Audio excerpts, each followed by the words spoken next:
What a beautiful Monday morning, everybody. Welcome back. OMG, we back. Good morning to you. No matter where you may be this morning, hopefully my voice is finding you in a good place. Good morning to you. Good morning, good morning, good morning. Please take a minute to like and share today's show. Again, when you share the show, more people see it. My goal every day is to get 100 shares. That's my goal. Help me reach my goal, please. On today's show, 3 OMG stories that you might have missed. I think we'll go from right to left. We'll start with the story about the police. That's a local story, and I want to get your opinion about it. Your opinion matters. Live, local, and vocal. This is the Nathan Ivy Show. Good morning, good morning, good morning. How are you? How are you, my friends? Sorry for my late start this morning. Some things are a little bit out of your hands. Had to take care of a couple things before we got started. But I am ready if you are ready. If you're ready, I'm ready. Let's get into it. Let me check out for my family over on the audio side of things on the Spreaker world, the original Chop Shop. What's up, Pat? What's up, Sharp? Good morning to you, good people. 3 OMG stories you might have missed. And I think actually I'm going to get a chance to mix in four OMG stories, but I'm selling 3 though. That's what I'm saying. I got 3 in a strong possible. There it is. Good morning to you. Hope you're doing well. What a glorious weekend. The weather is getting better.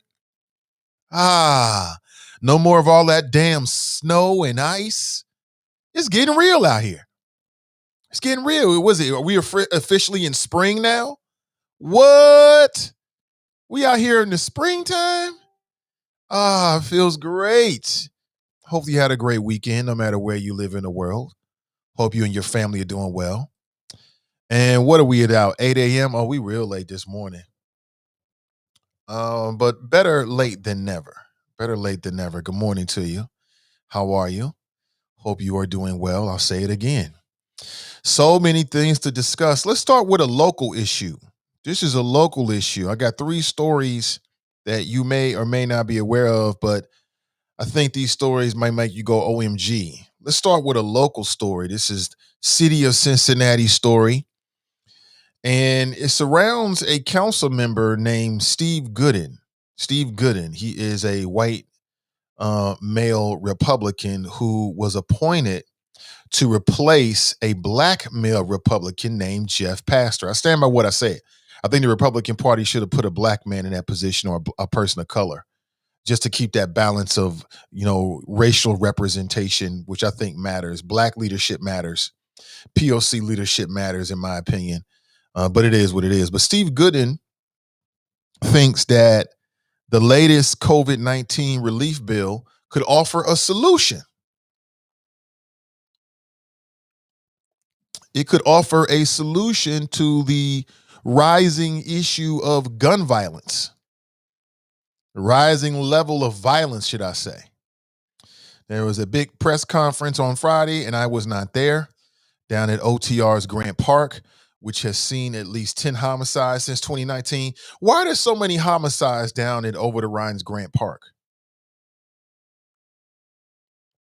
Steve Gooden introduced a motion that would immediately allocate a portion of the $290 million in pandemic relief money set aside for Cincinnati by the American Rescue Plan Act to fund a new police recruit class in the interest of eventually putting more officers on the street. I'd like to know what you think about that. Here we go again. And, people have told me, good things about Steve Gooden. Like, he's a surprise. He's a little bit more moderate. He's not like the grumpy he's not like a Phil Heimlich type, Okay. And then he does something like this. I'd like to know if you agree with this idea that, Joe Biden and the Democrats in Congress, they passed this relief package. The Republican Party, at least the Republicans in the Senate, they got no support whatsoever. That needs to be reminded. People need to be reminded of that. Don't forget. And so that means that cities like Cincinnati are going to get a piece of that pie. And you got at least one person, I think he's going to run for re-election, Steve Gooden. He's saying that a portion of that should be used for a new recruit class. Now, when he says portion, how much is a portion? If Cincinnati is supposed to get $290 million, how much of that money, in your opinion, should go to the Cincinnati Police Department for the purposes of a new recruit class, for the purposes of putting more officers, men and women, on the streets?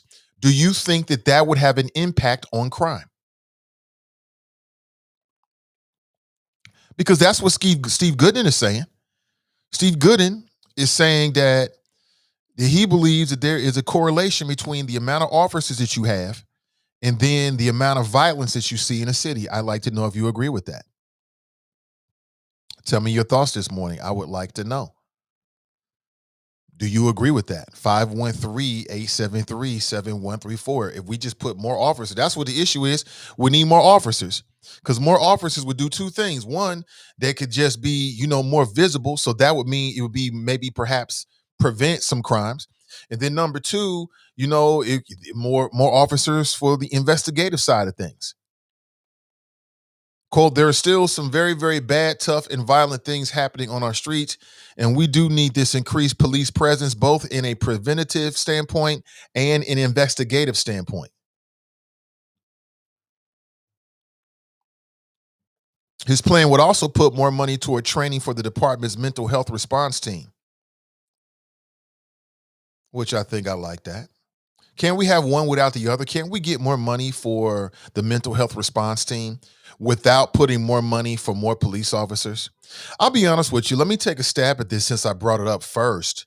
I know a lot of politicians and probably a lot of people way smarter than me seem to have this belief that if we just had more officers on the street, then that would, have an impact on the crime. But I'll be honest with you. I don't really believe that. I don't really believe that. Like, I know that's one of the things that, we operate on in this city and perhaps in general. But me personally, I'll be honest with you. I don't really believe that. Because think about it, yo. Think about it. Think about it. Think about this logically, which, is not always the easiest thing for us to do here in the city of Cincinnati outside of this audience. I get it. But let's think about this logically, family. We, as I understand it, and correct me if I'm wrong, but as I understand it, we have like more officers than we've ever had before on the force right now. Right? We got we got almost 1,000, if not a little bit over 1,000 officers, more than we've ever had before. And yet crime is still an issue. So if there's a correlation between crime and officers on the force, then why can't we chart this statistically? I mean, doesn't that mean that if more officers on the force translates to less crime, and we've got more officers on the force, then shouldn't we be seeing like less crime than we've ever seen before? I don't know, man. Part of me feels like I would rather see that money go to make sure that we're doing everything we can to support Black-owned and minority-owned businesses. Quite honestly, like we know that money, like we know that Black businesses have been especially hit hard, right, with COVID in the city of Cincinnati and beyond, like especially. So if that's the people that have especially, again, it's a $290 million. So, I'm sure you can do a lot with it, but I'm just saying you should put the need where the need is most needed. And right now you got some folks out there that's struggling, right, to stay above water in terms of their business. Everybody loves the idea of entrepreneurs and business, right? Everybody says they do. Everybody gives lip service to it. Well, if that's the case, then should we put the money where the mouth is, so to speak? Like I hear that, it seems like I hear that argument all the time. We got to have more police. I think that's what passes as like good ideas here in the city of Cincinnati for me.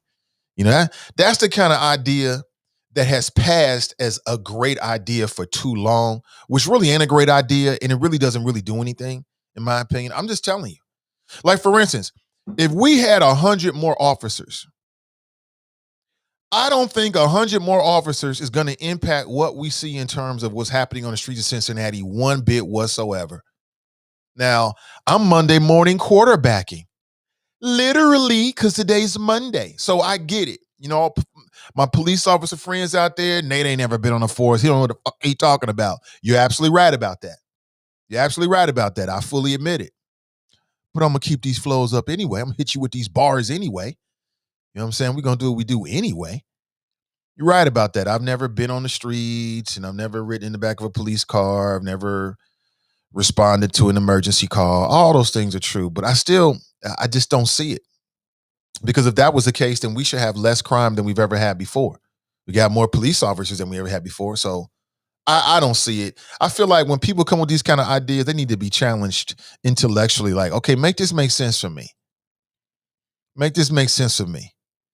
Now, if you're like a pro police, FOPer kind of person, like your family was police and you're police and you're expected to become police and all that kind of stuff. Because for some folks, it's part of their family culture. I get it. I respect it. You're going to have a completely different view on this, right? If you're somebody who has been maybe a victim of crime, like you was a victim of a violent crime, and like that's in your head and your heart, you probably going to have a different view on this. But for me, I think there's better ways to spend our money. You know what I'm saying? This is a one-time shot. You got folks out there, their whole livelihoods on the line.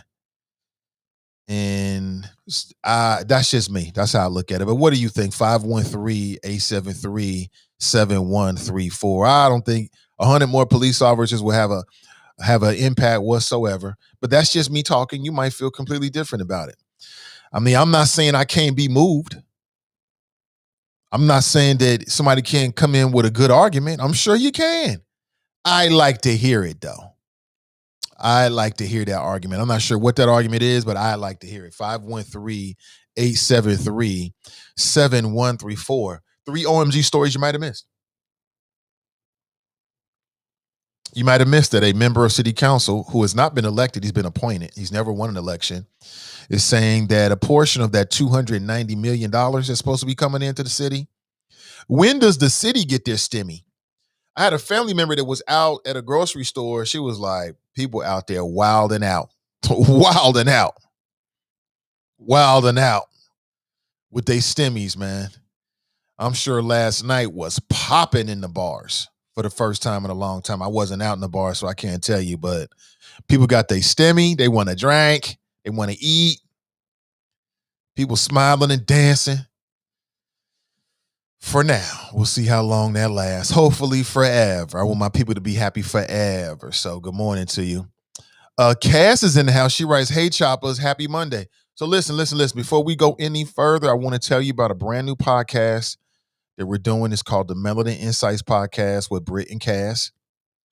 And it's very interesting. They did their first live stream yesterday. If you missed it, it's up on our page. So hit them with a play, check them out, leave a comment, leave them some feedback, and they'll be going live. It looks like on Sundays. So a little something to break up your Sunday routine. Check out the Melanin Insights Podcast with Britt and Cass. This isn't the first episode, but the first live stream episode, they talked about what's happening with the Asian community. All this violence against Asians. I don't understand it. I ain't with it. We can't be a part of that. Black folks should never be a part of racism on anybody else. We should never be a part of that in any way, shape, form, fashion. It makes no sense. We can't go out like that. 3 OMG stories that you might have missed. I'm going to tackle that second story with the white dude right there. Look at that face of his. What is he thinking? Why? What is his OMG story? Now, this is a somewhat local story as well from the state of Ohio. Yes, that man right there in the middle, he has a warning for all Ohioans. He's got a warning for you. I'll share it with you in just a minute. Yeah, it's crazy out here. It's real, yo. It is real in these streets. It's real out here. I'm telling you, every man for himself. Good to see Cass. Politically Petty Show writes, "Morning, Nate and the Choppers. Perfect timing. Hit the gym and listen to the show." Oh, I love when I hear people say hit the gym. I love it. Strong body, strong mind. That's what I teach my kids. That's what we prosecute, or that's how we look at it in the household. Strong body, strong mind. I love it, man. Get it in. It's never too late. Man, just the other day I was watching, there's a black woman. She's like 80 years old. She's a power lifter. She's got like all these powerlifting records, like doing squats in her 80s. Man, you're never too late. It's never too late. It's never too late to get that body right. Get your body right. Get it right. Right. Get it right. Get it right. You know what I'm saying? It's about to get nice outside. You know you want to look good. You know you want to feel good when you smashing them wings at the day party. Smashing them wings, but you're looking good. Sis looking great over there. Barbecue face, barbecue lips, and barbecue all sauce everywhere, all over the lips and face and everything. But she looking good though. She in the gym. Smashing them wings.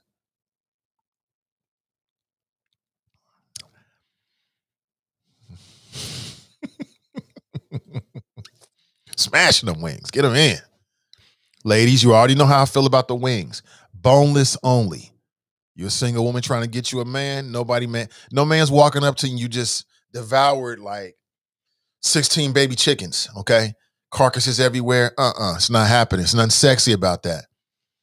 It's not going to happen. Ray writes here. Ernest writes, good morning, folks. The show has one maxim. Don't be ashy with your views. Tracy writes, hi. Miss D writes, greetings. Sharp writes, I agree. Mental response team is needed more than anything he's proposing. Right. We're talking about a proposal from a member of city council. You know, this is still a local show, will always be. In terms of what we talk about politically, it's always going to be rooted in what's happening locally. You know that. So if you live in the city of Cincinnati, you're waking up this morning, I want to make sure you know about this. You might have missed it. Okay. We need to keep a microscope on everything these mofos is doing down there. Everything, because we have a huge opportunity coming up with city council. Now, I got a couple of my city council slots is already taken in my head and my heart. It's a few folks out there that they already got the vote. You already got it. You know what I'm saying? I love what I'm seeing. I think they're going to be great representatives of our city moving forward. I'm excited about it, quite honestly. I think it's exciting for the city. We should all be excited about this upcoming election. We should all be excited. Speaking of which, coming up this Saturday, I want to remind you, there's a couple of virtual community events that you can be a part of. And I want to make sure you know where it is. Okay, I'll be sharing it with you. So one is on Saturday. Okay, coming up this Saturday. That'll be in your afternoon area, 1 o'clock.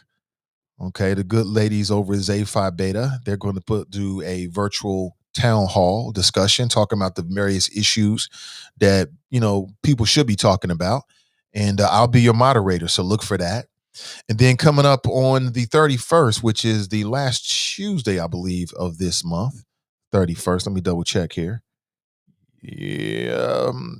Well, 31st is a Wednesday. I believe it's the 30th, which is a Tuesday. So that'll be the NAACP's mayoral forum. So you know you've got 6 individuals who are going to be on the ballot. They are all competing in the mayoral Democrat primary. That means they're vying to get the Democrat nomination to represent the Democrats in the upcoming mayor's election. And this will be the first NAACP town hall forum. As I understand it, everybody has decided to come except for Herman Najoli.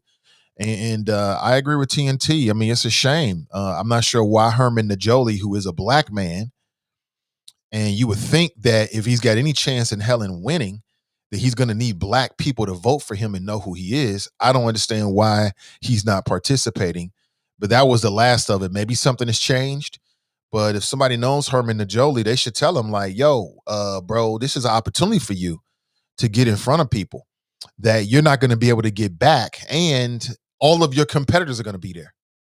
So you're actually setting yourself back. So as I understand it, at least 5 people have confirmed that'll be live streamed at approximately 6:30 p.m. coming up next week on the 30th. So I'll be your moderator. So look for that as well. So you got some educational, informational town halls coming up. One on Saturday and then the other again on Tuesday of this week or within the next week. So just to give you a heads up on that, I'm looking forward to it. Should be a lot of fun. You know what I'm saying? Should be a lot of fun.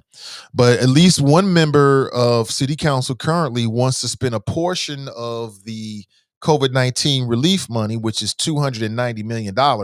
He wants to spend a portion of that so that we can get a new recruit class. And I'd like to get your thoughts about that in particular. Do you agree or disagree with that? This is something that if you live in Cincinnati impacts you. And I don't think we need more police. I don't think we need more police. What's more police going to do? I mean, like, how many police does it take for you to respond to a boy that's trapped in the back of a van? I mean, you can have 2 billion police officers. If the mofos don't have the necessary training and the right mentality, and or if you got some technology challenges, it doesn't make a difference. We need to break this. We need to break this. I think it's very, very dangerous. It's a sick cycle, and it doesn't really serve us well. We need to break this idea in Cincinnati that the only way forward in terms of dealing with the violence is more police. We need to break that. They've been saying that shit since I was an adult, and it's never worked. It has never worked.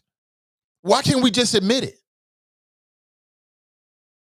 I mean, anybody been watching politics in this town for any length of time? You tell me where that's ever worked in the city of Cincinnati, where we got a huge increase or any kind of increase with police recruits, and then all of a sudden crime goes down. It has never happened. So it can't just be me in local media telling these candidates when they come up with these goofy ass ideas that they don't fucking work. It don't work. It's never worked. It doesn't anywhere in the country where that's worked. It doesn't work. There's no statistical evidence whatsoever that an increase in officers is going to lead to a decrease in crime. It's not true. Nobody has any numbers to back that up. It's just we keep running on this idea just because, I guess, for those that don't think past the surface, it sounds like a good idea. It sounds like a good idea. But how does that work exactly? And if it does work, then you tell me this then, since it works. For all my people out there like, Nate bugging, he tripping. Oh, it do work. Everybody know that. You be the first to call the police, Nate. I've heard all those arguments, all right? Okay, then you tell me what's the statistical relationship then. So how much of a decrease in crime do we get per 100 or 200 new officers? Tell me that then. You can't tell me because those numbers don't exist. And somebody needs to start speaking the truth. That's not how we're not going to prosecute our way out of this. We're not going to arrest and incarcerate our way out of this. That's not how we get out of this issue with the violence. That's not how we do it. That's the old busted way to waste a lot of money. And yeah, you'll put more men and women in uniform on the streets, but and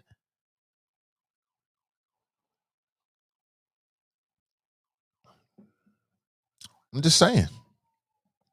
Cincinnati needs to make a long-term investment, and it will be long-term. See, politicians, I think they love the idea of new police recruits. Number one, because it's a safe play in media. It's a safe play in media because most media ain't going to challenge that. Number two, it's a safe play with your local FOP because they love the idea of increasing the ranks. But again, when you think about it logically, it doesn't make any sense whatsoever. But you tell me what you think about it. 513-873-7134. Another bad idea masquerading as a good idea that doesn't get challenged locally. I'm not saying anything about Steve Gooden, the man. I've heard good things about him. I'm just saying I just challenge these ideas. They love this. Politicians love this because at some point you get that photo op of the new police recruits, and then they go down and take photographs with all the police recruits, and then everybody loves you because you're pro-police. But in terms of impacting, the violence in this city, in my opinion, there is no quick. There is going to be no Band-Aid. There is no quick fix to this. We need to make serious long-term investments where in the short term, it might not seem like we're getting a return initially. But serious long-term investments in some very key areas if we're going to address this long-term. And no new police recruit class is going to stop that. I don't care what nobody says. I don't care what Steve Gooden says or anybody else. There's no evidence of it. In fact, there's evidence to the contrary, quite honestly. If you really want to be statistical about it and started digging into the crates in terms of the data, is actually data to the contrary. So we need a new mentality. That's that old busted way of thinking. We don't need that on city council. We need people that's going to think outside the box, come up with some new ideas, and be willing to challenge the old ideas that everybody thinks a good idea. We need people that'll stand up and say, no, that's some dumb shit. Even when everybody else in the room was like, oh, good answer, good answer. Those are the kind of people that we need in leadership, right? You know what I'm saying? We need the kind of people that family member on Family Feud. You know, you always got that one member of the Family Feud that's like, oh, Granny just said some dumbish. Everybody else like, good answer, good answer. But you got that one cousin that keeps it real. That's what we need on city council. You know what I'm saying? But that's just me. That's just me. What do you think? 513-873-7134. If you like to share your thoughts this morning, I would love to hear them. My friends, Anthony writes Morning Chop Shop. Good morning to you, Anthony. Good morning. What up? What up? Brian writes, good morning. Yeah, man. You see LBJ twisted his ankle. He's a 2014 graduate of Persepolis. How did you hear about Persepolis? Hope you ain't happy about that, Brian. I know you a LeBron James hater. I don't know how far your hate goes. Yeah, the man twisted his ankle. Looked terrible, too. I've done that before. Hurts like hell. Hurts like hell. But he'll snap back. Yeah, this is good for the Lakers, man. Nobody wins any. Listen, there's very few people that get to the finish line and it's super easy. It happens for some folks. But for most people, it's not going to be easy. Nobody said winning a championship is going to be easy. It's going to make the Lakers better or it won't. Simple as that. Both superstars down for a couple games. Either the other team, the players on the team are going to step up, Brian, or they're not. It's simple as that. It's step up time. Andriel writes, good morning, Nate and friends and Facebook friends. Tiffany writes, good morning, happy Monday.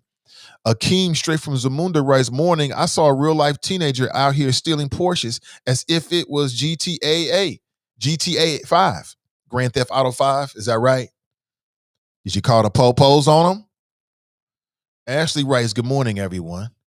Akeem writes, is Gary Owen crying in the car? Yeah, I did see that, man. I saw that Gary Owen and his wife are getting divorced. That's something. Gary Owen and his black wife are getting divorced. And I wasn't happy to see it. I was not happy to see it. I'm all about love. I'm Mr. Love. I want people to be happy. And like I told the wife, I hope they reconcile and work it out. I'll work it out. I do. His wife's name is Kenya. As a matter of fact, many years ago, she used to do a weekend show on the station that I used to work for. As a matter of fact, her show used to come on either right after or right before my show did, or was sometime around there. And she's saying, smart sister. And, it's quite interesting how, matter of fact, if you go online right now and you search for the B word, she actually was doing a podcast with Jerry Tolliver for Sin Digital Media when we really, really, really way first started out many years ago. So Gary Owens' wife, Kenya Owens Duke, and Jerry were doing a show called The B Word. As a matter of fact, the episodes are still up. I think you can find it on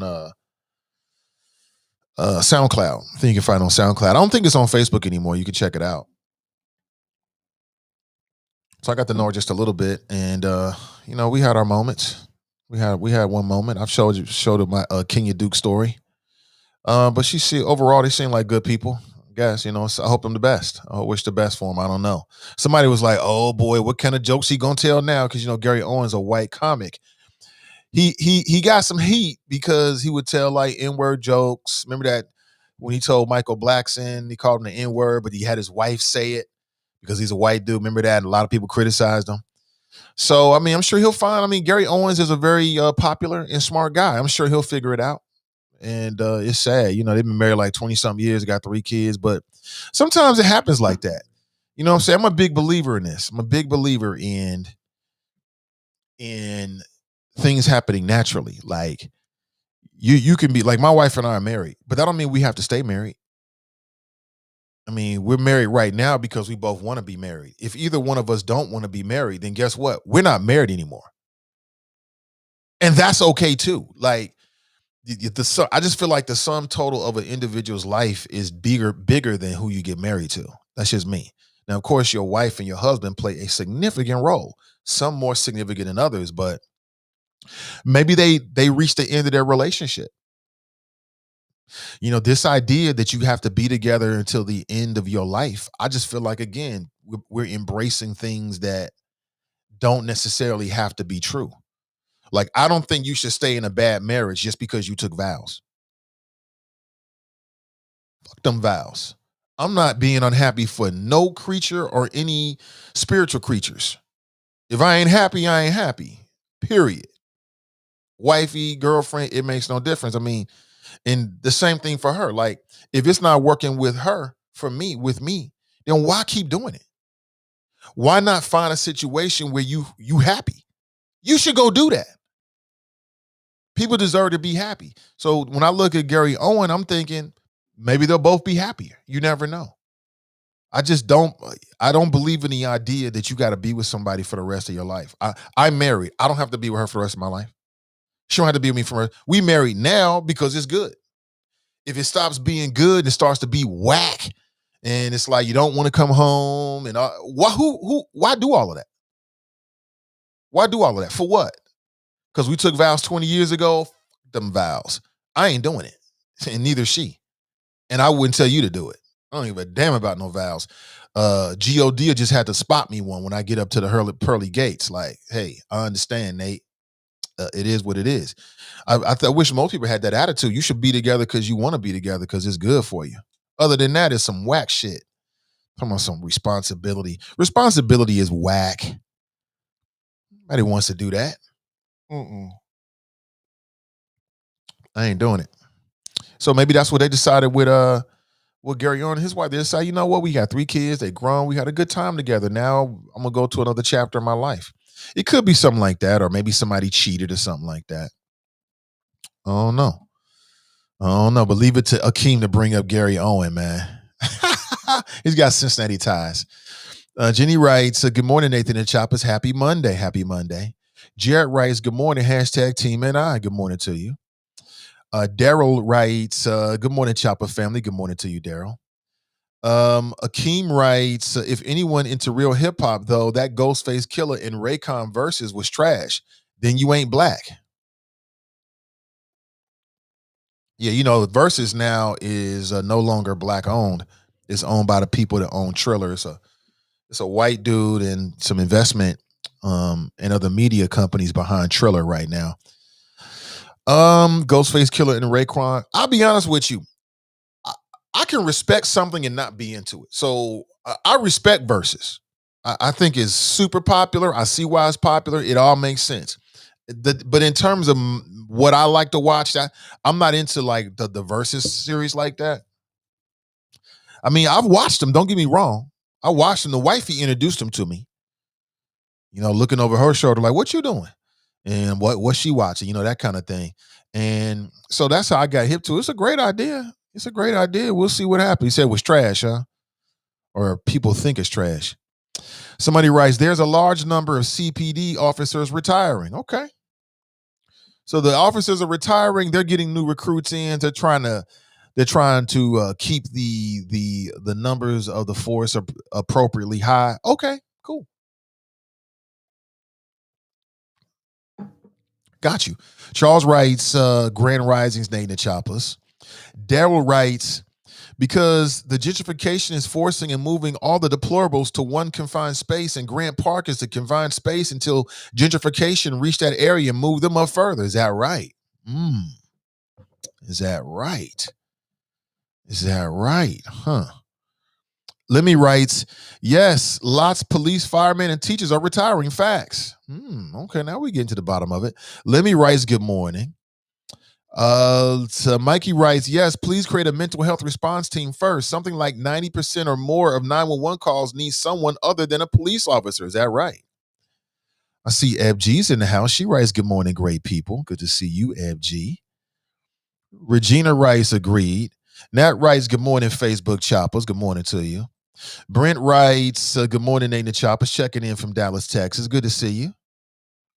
Mikey writes, there's no correlation between number of officers and reduction of violence in cities. Darlene's on YouTube. She writes, happy Monday, Nate and Choppers. Speaking of YouTube, listen, if you haven't done so yet, do me a favor. Go over to YouTube, search for Nathan Ivy and Nathan Ivy Show, and hit your boy with a subscription. I need to get my subscribers to 1,000. I mean, we're picking up some every week. See, Iris writes, good morning, great people. Good to see you, Sister Iris. Daryl writes, yes, this past weekend was STEMI weekend. Everybody and their mama was out. Yep. I heard. I wasn't out myself, but I heard. People was getting it in. People was buying new cars. Cats was getting different types of cuts of meat at the deli. It was lit, I heard. Oh, what's up, OJ? OJ Wellburn writes, good morning, Nate and Choppers. Hashtag TWE, the Wellburn Experience. Good to see you. Darlene writes, happy Monday, Nate and Choppers. Brent writes, I saw a dude strapping his 80-inch 4K TV on the roof of his car yesterday. Hashtag STEMI. That's hilarious. 80-inch? An 80-inch 4K TV? Damn. 80. I mean, I have a mantle in the living room. I think it would hold an 80-inch TV, but damn, that's a huge television. I mean, go big or go home, right? Go big or go home, all right? I get it. Elisa Rex, remember whenever we said Black Lives Matter, the comeback was All Lives Matter? I don't hear that when it comes to Asian hate. I have to remind folks that all hate matters, but people get upset. Yeah, the lovely ladies of Melanated Insights podcast was talking about this yesterday, Britt and Cass. Check it out for yourself up on our Facebook page. And they have a Facebook page as well called Melanated Insights podcast. So you can follow them and connect with them directly there. But they were talking about it. And as they were talking, I was thinking like, I blame the former president. I mean, I blame him in a way because but let's be real here. No matter what Donald Trump said, Donald Trump didn't make anybody do anything. Donald Trump didn't make anybody do anything. He just put that subtle pressure on you.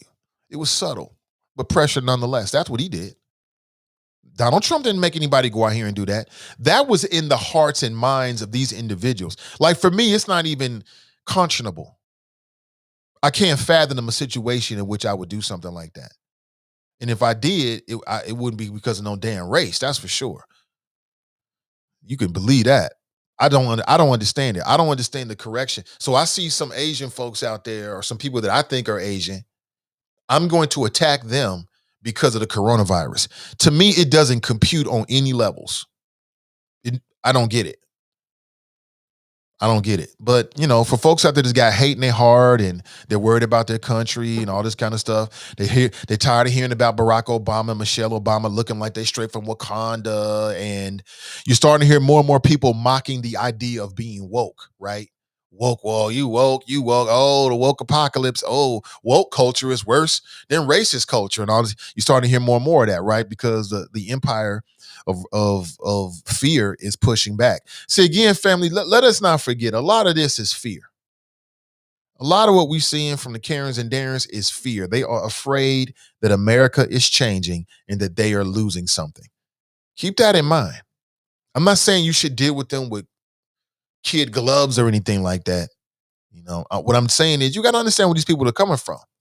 Some of these folks are straight up afraid because they haven't had any interaction with us. You know what I'm saying? There's a lot of folks out there have no interactions with black folks at all. And so a lot of these stereotypes that get put out there in the media, they start to really believe that. Like they honestly believe that in their hearts.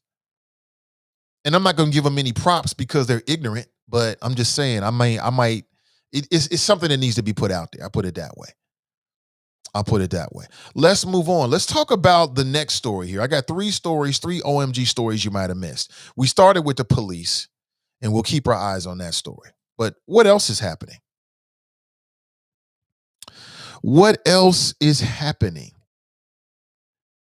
So let's talk about the next story, shall we? The white male that you see in the middle image there, he is an Ohioan, just like us. He is the owner of a coffee shop in Lisbon, Ohio.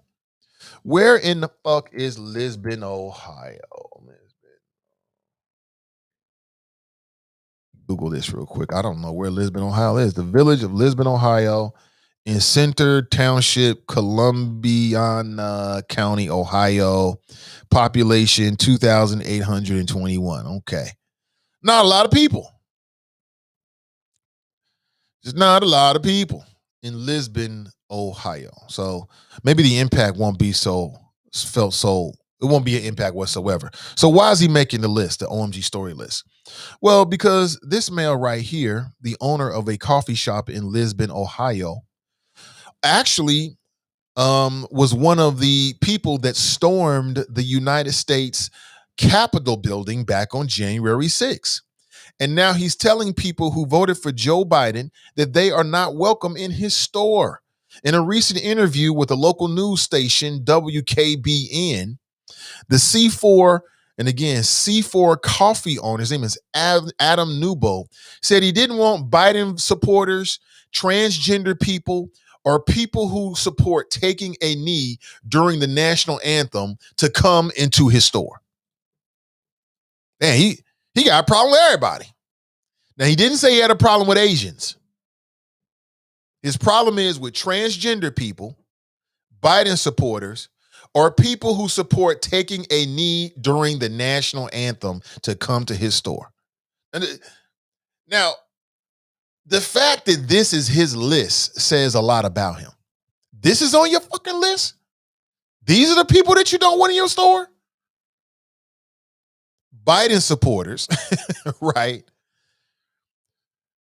What's the connection between these three groups? Biden supporters, transgender people, or people who support taking a knee during the national anthem? What's the connection between those three? I don't. Dude's got some problems, right? You got a problem with transgender people, I think, that says something about you. But if you support taking a knee during the national anthem, see, now taking a knee is a big thing now. Like everybody's taking a knee. Whole leagues are taking a knee. Colin Kaepernick opened the door and now everybody's doing it. It's popular to take a knee now. The NFL don't even gripe about it. These sports leagues, like when it first started, like in the news, it was always being reported. Little league team takes a knee after world championship win. Girls volleyball team takes a knee before warm-ups, right? Now they don't even report on it, but it's still happening. Like all over the country on various levels, members of sports teams are still taking a knee because of what Colin Kaepernick did and sending a signal that they know what time it is, except for this dude. So let me get this straight. So this dude is a straight up traitor of the country, but he doesn't want people that voted democratically, that's Biden supporters. They just voted for somebody other than him because he was probably a Trump supporter. Transgender people, which I don't have a problem with transgender people.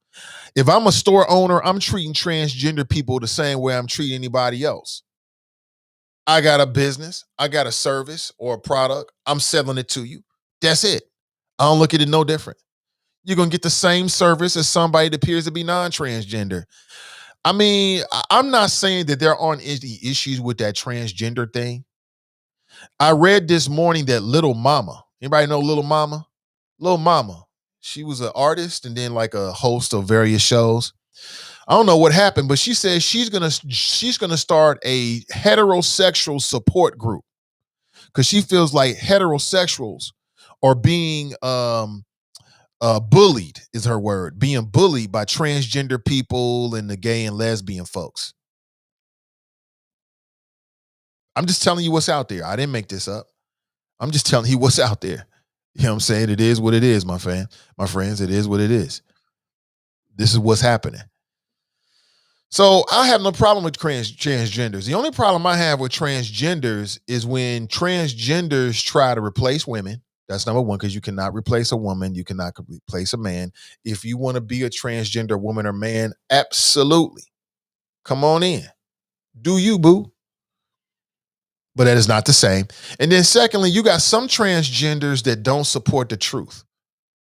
You got some transgenders out there that don't, and people that supports transgenders, and they are part of the problem.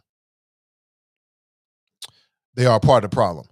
And the type of transgender people and supporters of transgender people that are the part of the problem are the type of transgender, the type of people that will, they do not support transgender people being honest with non-transgender people. So for instance, you got men out there, born biological men, living their lives as transgender women. Cool. And they'll go out and purposely try to dupe a heterosexual man into having some kind of sexual relationship with them. And then we'll say some shit like, oh, I don't have to tell you nothing. Those are the ones that are the problem. Because that's like rape, quite honestly. That's like rape. I was watching something on Vice. Don't ask me why I was watching it, because I'm grown. That's why, because I wanted to. I'm gonna tell you that right now. Why was you watching it, Nate? Because I wanted to.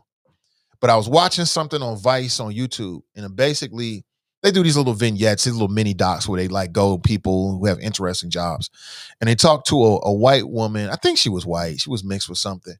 And anyway, she was an escort. I thought it was super interesting. She was an escort.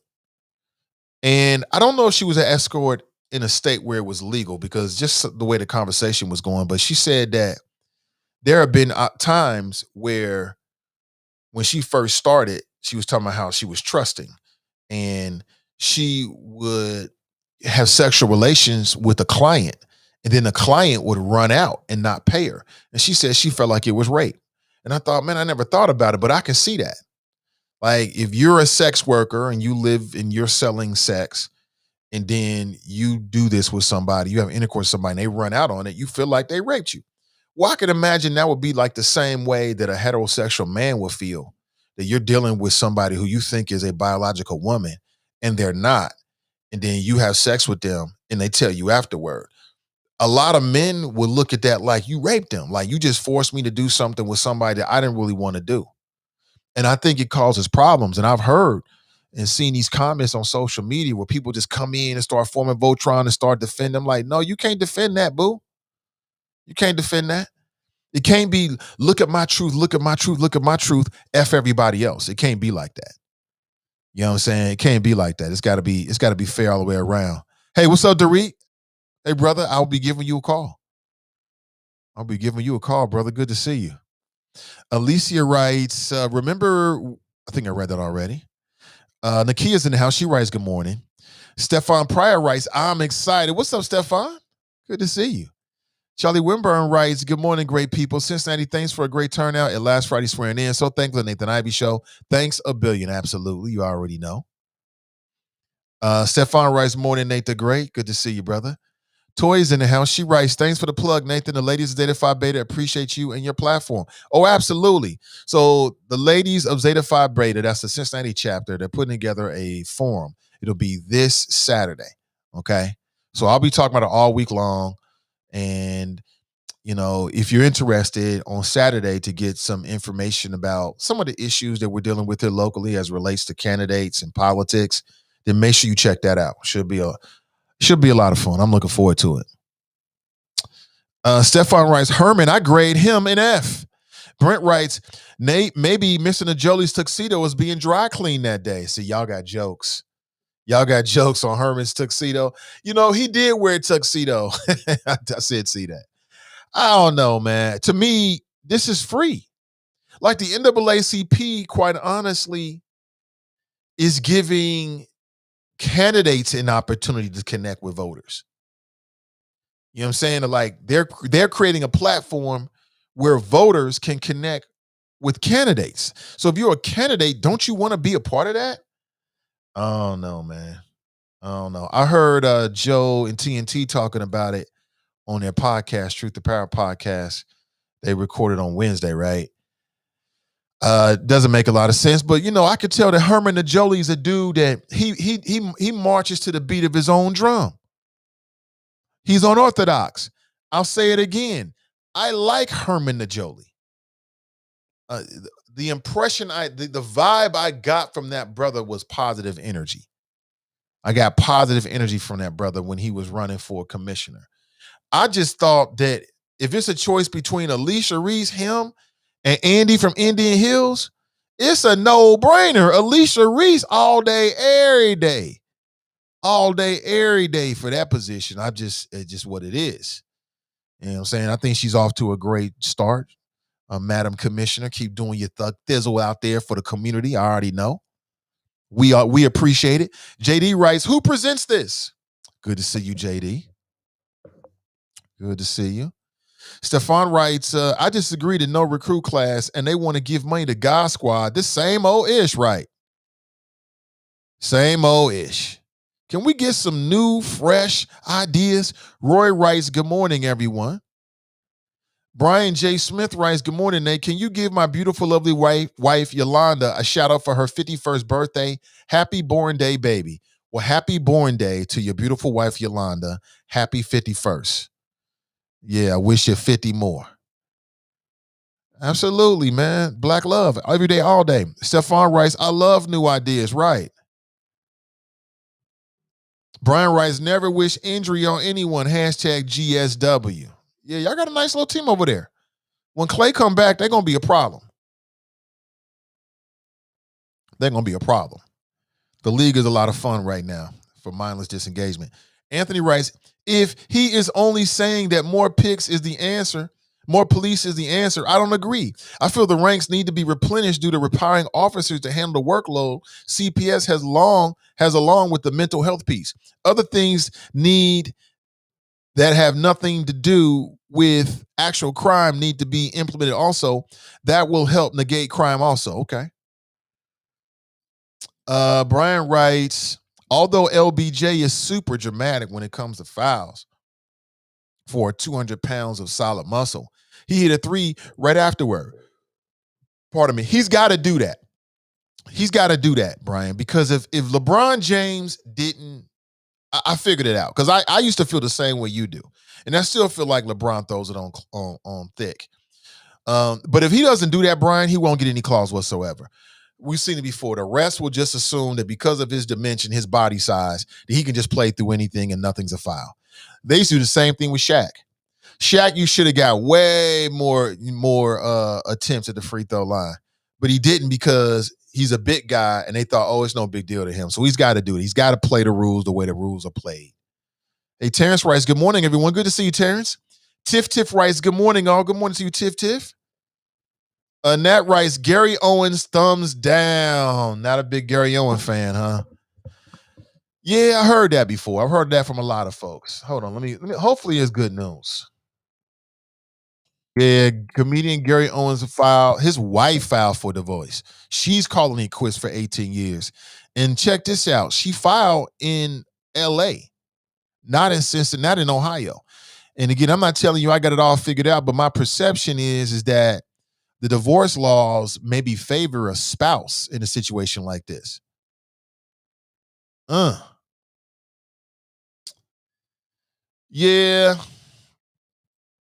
Yeah. I'm trying to think. Do I want to tell you my Kenya Duke story? I think I've told you before how we got into it once when we were recording the podcast. It happens, man. I mean, it goes with the territory. We got into it once over her being late or me being late. So I can't remember all the details, but we were recording a podcast. It was early on too. And something happened and I don't remember what happened exactly. Anyway, we got into it. Jaw to jaw, face to face. Sis was ready, and I was just on one that day, and we got into it. But it all ended well. We hugged it out afterward. It was a good time. I love it actually. Quite honestly, I don't mind it one bit.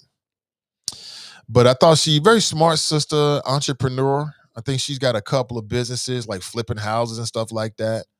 So again, I wasn't happy to see that, man. Comedian Gary Owen and Kenya Duke call it quits after 18 years. So they've been married just a few years less than me and the wifey. So damn, I don't know. Oh no. So now what's happening is people are going back to, and that's what happens. People are gonna go back to your social media and look at everything just to see, like, is there anything here?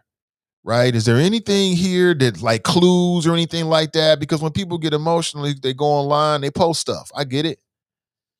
I get it.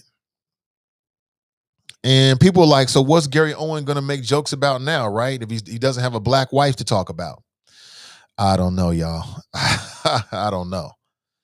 But I mean, they're relatively young. Like, I think they're in their late 40s, something like that. Gary Owens like 48, 47, 49. So he's relatively young, right? He's a comedian. He got the rest of his life. He'll find him another sister or move on. But I wish him the best, man. I never like hearing about anything like that. I never like hearing that, man, about anybody, because that's tough. And then maybe he doesn't want to get divorced, but she does. That's a hard pill to swallow when your woman don't want to be your woman no more. You got to deal with it. That's tough. Like, I can see that being real tough, unless you just like sick of it and you want to move on. Then it's real easy. But that marriage shit is real, real, real, real, real serious. It's real serious. And 18 years is a good run. That's a good run. Like, how much more do you expect from somebody else? Don't you think that's a good run? 18 years? Y'all had y'all kids, y'all had y'all successes, y'all helped each other's businesses. Now you in your 40s, about to be 50, or maybe you're in your 50s, and you like finding different parts of yourself. That happens all the time. You know what I'm saying? Shannon writes, that's sad. It is sad. Hey, good to see you, Shannon. It is sad. It's very, very sad. I'm not happy to hear it or to see it whatsoever. I've never met Gary Owens. I just met his wife because she was doing a podcast with Jerry for Sin Digital Media. It was a lot of fun too. It was a good podcast. So they're gonna, she gonna get paid. She gonna get some money out of this now. Come on now. You already know that. You already know, so get ready. Brenda writes, good morning from Fairfield. Good morning to you.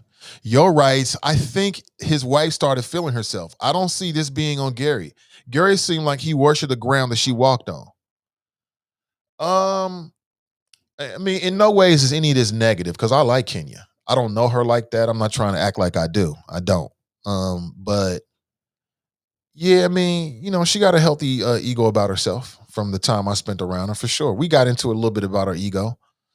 It was a little bit about that. We got into it because at some point, I can't remember the details. I can't remember what we fell out about or what triggered it. It had something to do with being late. I can't remember if she was late or if I was late, or we both were late or something like that. But something happened. As I try to search my memory banks, it was only a few years ago. I just can't remember. But I like her. I like her. Overall, I had a favorable viewpoint of her. I thought she was talented too. So, you know, damn, it happens for everybody. But again, what I'm saying is, let's not look at this as like, because for all we know, people are saying we sad and it's bad and all this kind of stuff, but they might be looking at it like, hey, this is great. You know what I'm saying? Hey, I got a new lease on life. You know what I'm saying? Got a new lease on life. So these are good. So she divorced him, was makes you, and then that's the other thing. When a woman's fed up, ain't nothing you can do about it. I mean, is there a truer song title in the words? When a woman is fed up, same thing for a man. But when a woman's fed up, ain't nothing you can do about it, fellas. It's a wrap. It's a wrap. The wifey singing in the background. She fed up with me already. I'm just telling you. Don't be surprised. Nathan Ivy's wife divorces him. Don't be surprised till she be out of here, living her new life, get her a new boo or two. I'm just telling you. I'm just telling you. I'm already prepared for it. Kinda, not kinda. We talked about this a little bit yesterday. It's sad. I'll say that again. I've said it enough. It's sad. So that's my piece on it. I'll just keep moving on here. Let me see. Vernon's in the house. Good morning to you, Vernon. TNT is in the house. Good morning, TNT. Terrence writes, it was a great event to be there for Charlie Wimburn being honored and sworn in as the first African American treasurer in our county's history. I wasn't, yeah, I'm sure it was super dope. And again, we helped to promote it on our end here with the Nathan Ivey Show. And I'm sure it was. And we're going to speak with Charlie Wimburn again real soon. And he came on last week and he talked about it primarily from the perspective of the Hamilton County treasurer. And he gave us a list of what his goals are. And I think it's quite ambitious. And I don't disagree with anything I heard on the list. I think most of us, if you can remember that conversation, I think most of us have a favorable viewpoint of what Charlie Wimburn would like to accomplish. I hope he does. I mean, for the betterment of the county, I hope he does. And then I'm going to reach out, and then Jill, I'm not sure if Jill Schiller, she's probably super busy, but I have been trying to get Jill Schiller. She was the newly elected Hamilton County treasurer. She's going to take over in September, not November, but September. Charlie Wimber came on last week and he cleared that up for me. I kept saying November, but it's September. So he's got 6 months in the position. Then Jill Schiller, who's a white Democrat, is going to come in. And for the betterment of Hamilton County, I just hope that, between the two of them, they both come up with ideas that really have an impact. You know what I'm saying? I mean, I can't speak for Jill Schiller in no way, shape, or form. And can only assume that she's a smart woman. Okay. And as a smart woman who I'm sure she cares about the community, if Charlie Wimburn puts something in place and she feels like it's a good idea, I'm sure she'll keep it. I'm sure she'll keep it. And I'm going to reach out to Jill Schiller to bring on the show. She was supposed to come on a while ago. And we just kept our wires, and it was more so on my side and her side. We just couldn't connect to actually bring her on. But I definitely am interested because this is a unique situation. I'm going to ask her straight up, like, Charlie Wimburn's putting this stuff in place. Is this something you plan on keeping? And I can already anticipate what her answer might be. It'll range from yes, no, or I have to wait and see. Right. But still, I want to ask that question. You know what I'm saying? So she knows. Listen, take some time this morning and download your free copy of a 142-page ebook from the Focus 2021 series. There's a link in today's description on Facebook and YouTube to my friends over at renewcommunitychurch.org. That's where you can download it. If you're on the audio side of things and you don't have a link in your description, renewcommunitychurch.org. While you're there, sign up for 30 minutes of free professional coaching. It could be an entrepreneurial issue, could be a personal issue or a spiritual issue. But these slots are filling up fast. So make sure you get your name in and you get your savior and reserve your spot. Now for the ebook, go ahead and do that. Yeah, it's an ebook, so you can download it whenever you feel like you want to. Again, there's a link in today's description. Check it out for yourself. Good morning to you. As you can hear, we got a call coming in. Let's do that. Let's go straight to the phones this morning and say, hey, good morning. Welcome to the show. Good morning. Welcome to the chopper. What up? What's up, Stefan? How you been doing, man? I ain't heard from you in a while, good brother. Nate the Great. Yeah, I'm here every morning, bro. And there's some great talk you got going on this morning. I went to the Charlie Wimburn graduation for 6 months. I went there. He brought the Democrats together and Republicans together. Now, if they can come together and sit in the same room, why we can't work out the differences together? You get what I'm saying, Nate the Great? I'm with you. It was a beautiful thing in the atmosphere. Everybody getting along, no bickering, no complaining. Lincoln Ware, the MC. It was a nice atmosphere. But we need to work together. And I hope Mr. Whitburn, when he keep his word, what he say he do what he say. He's like a pop to me. He always say thanks a billion. I'm gonna tell him thanks a trillion. But you was talking about the recruit class. We don't need no more police. We don't need no more than right now. These communities need help with that money. The rec center and over the Rhine, they can use that money to fix that up. because they're going to tear that down next. The community rec center for the community, they're going to tear that down next. They should put money back into that and build that up. You know, what else going on? Oh, me running for city council. Stephon Pryor, the people's champ. I'm going to fight these issues. Oh, word? Equality, justice. Excuse me? Word? I didn't know this is official. You running for council? Yeah, I'm running. I'm out getting signatures. I got enough signatures. I'm getting most signatures. You feel what I'm saying? I ain't playing. It's sad what they doing. Keep giving the money to these same organizations. They putting us to sleep, going in circles. Nobody ain't helping each other. Ministers ain't coming out no more, ain't doing nothing. Now they finna run for a council seat. What happened to church and state don't mix?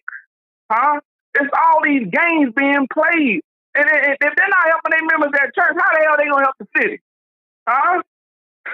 Robbing the members at church, taking all their money. How the hell think they're going to help the people in the city? They're not. It's the same game. If they can't come together with a strategy plan how to attack all this non-stuff what's going on, they need to sit the hell down. You know, all these games they playing, this stuff got to stop, man. It's sad. Look at Josh Spring. He's got the Homeless Coalition Group. He coming out. I don't knock him. He come out to help people. That's good. But all that damn money they keep giving him, over 700-some thousand total in 18 and 19. And what do they do with that money for themselves?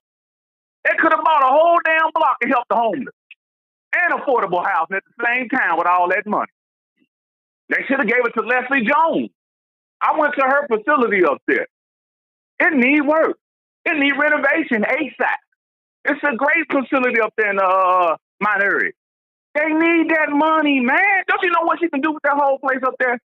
Man, it can help a lot of people, help everybody, seniors, young youth, the youth, especially the youth. But nah, they rather keep giving this money to the same old people. Same old people, and we keep falling for it. People on Facebook that be watching Lincoln Ware Show, your show, we all go back and forth with each other, but we should come together, and we'll win this thing together. But Nate, the great man, I heard you say something about the young man, the white guy at the coffee shop. Did you call it a C4 coffee shop?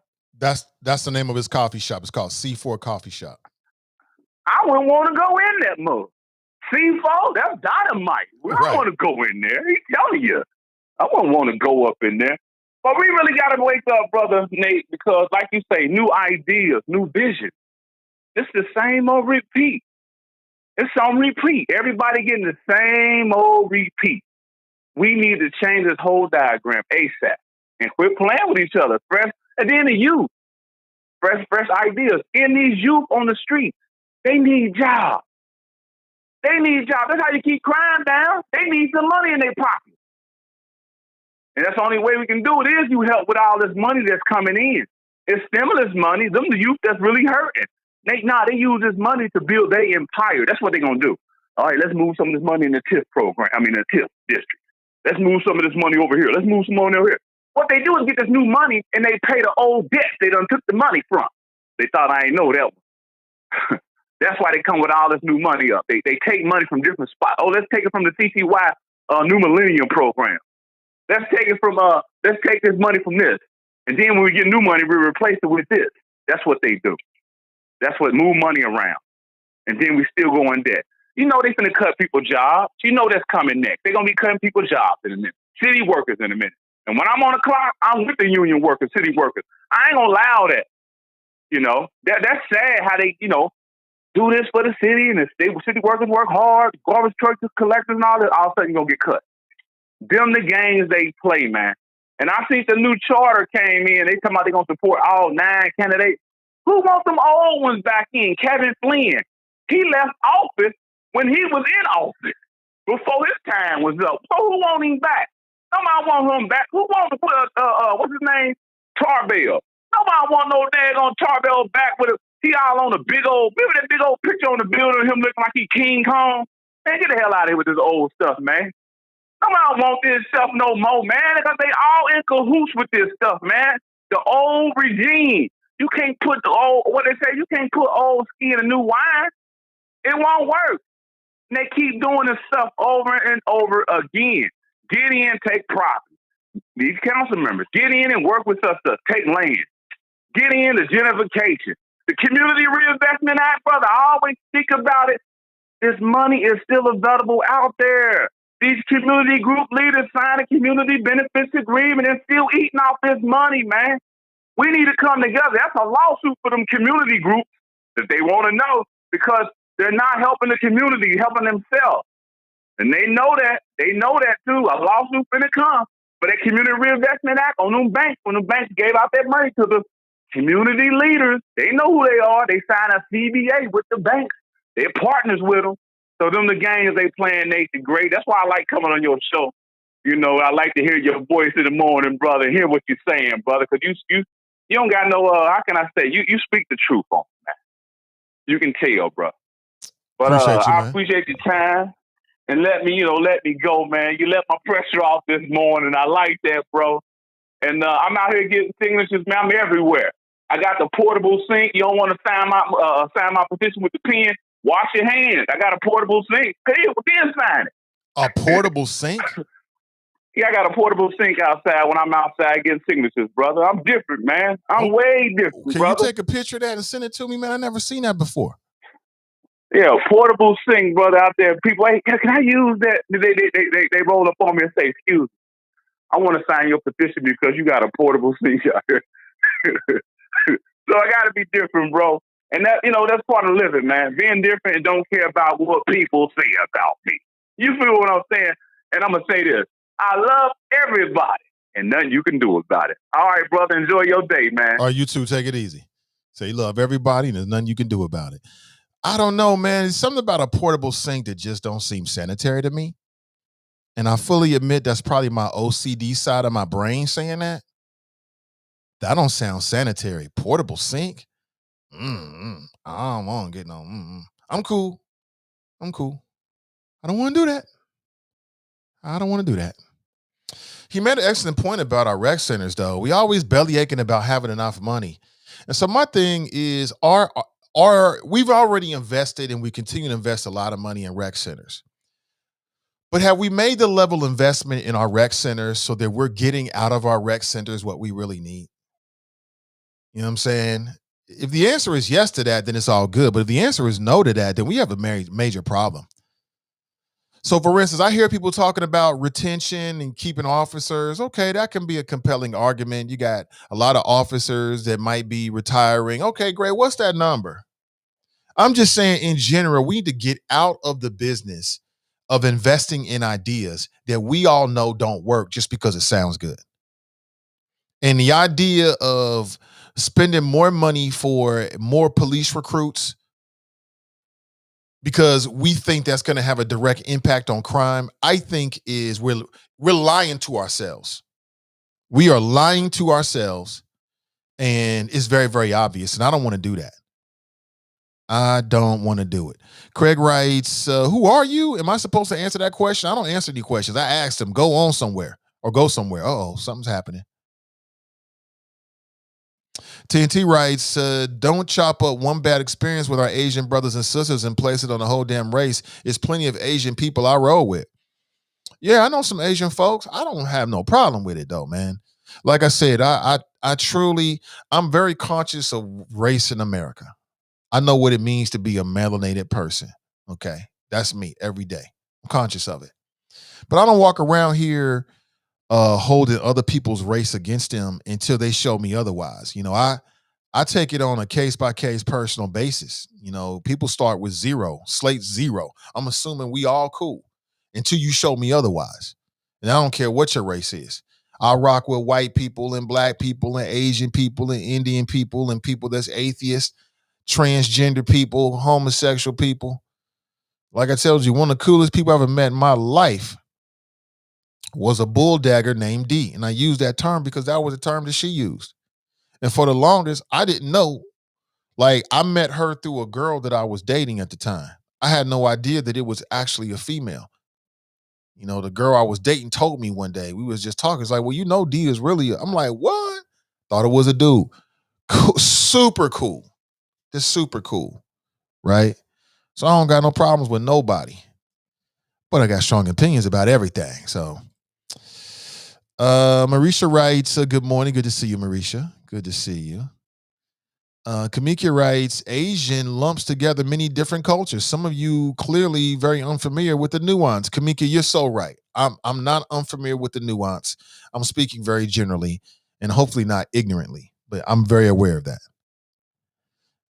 Yo writes, how hard is it for our African American women to open a hair store? I'm only asking because there's so many ladies doing hair, but have to purchase it from the Asians. Do any do any more do anyone on here know of a black owned hair store? That's funny because my let me tell you what something that happened in the household recently between my daughter and my wife. It was a very interesting exchange. But let me go to the phones first. Hey, good morning. Welcome to the show. Nathan, I can hold on for your exchange so you won't lose your thought. No, I got it. I'm I fine got with it. that. No, I got the Okay. thought. Yeah, I want to take your call. Good It's morning, Tracy. Tracy. Good morning. I have a bit of an issue with this whole spring break thing going on in Miami. I'm sorry to change the subject, but this is headline news, and I've been sort of following this morning and over the weekend. My problem is you have a governor that opened the state and said, we're open. Take your mask off. Come and drink at the bars. Come and hang out. And then when we as a people flock to Miami and do that, all of a sudden, oh, we can't handle the crowds here. And the crowds are unruly. And now they're being sprayed with pepper balls. And, now they have a curfew. And, now they've called them names like they didn't want to say that they were thugs. I think we're sort of being careful using that word. But, they're just being described as violent, and there's mobs of people in the streets. And don't get me wrong, it's a corona party. We have variants out here, and some of them might take, the disease back home. But let's roll the clock back to 2020 when everybody fled to Malibu, all these white folks, and they were walking around without masks on the beach. And everybody on CNN, ABC, and CBS was like, oh my God, I can't believe, look at all these people out in Malibu just having a good time on the beach. But then the story went away. So I'm just sick of the whole double standard. That's pretty normal when it comes to us. And us being criminalized for just going somewhere and having a good time. But it's just ridiculous to me that now this is like national news and they've put the curfew and the mandates back on until April 12th. It's just asinine to me, what I've been watching. And I wanted to tell the choppers also that I finally caved and I got the vaccine, right? So I got my vaccine on Friday and I got the Pfizer vaccine. And I'd say within 6 hours, I started seeing the side effects, the body aches. And it was pretty bad for like 24 hours. But I think for those that said I didn't have any side effects, I had COVID in January and I have the antibodies. So that may have been the major difference of why my side effects were so bad. My husband had his vaccine on Saturday and he had the same, body aches. I mean, it was even like body aches and joint aches in my fingers, in my arms.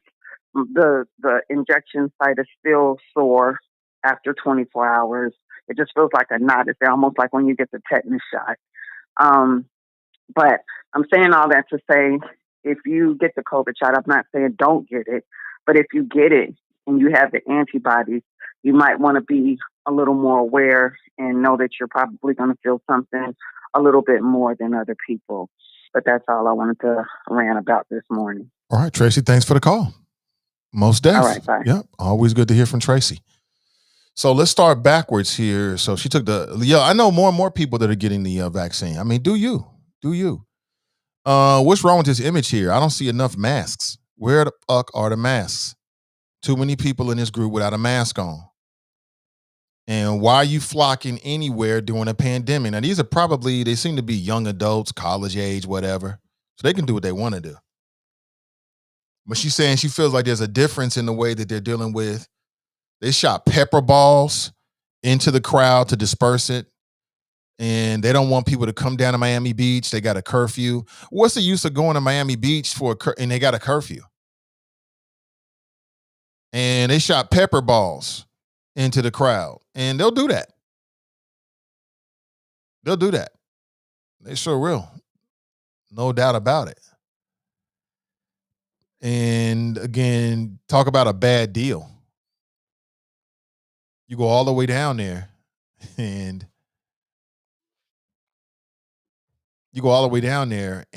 you can't even have a good time. Why go?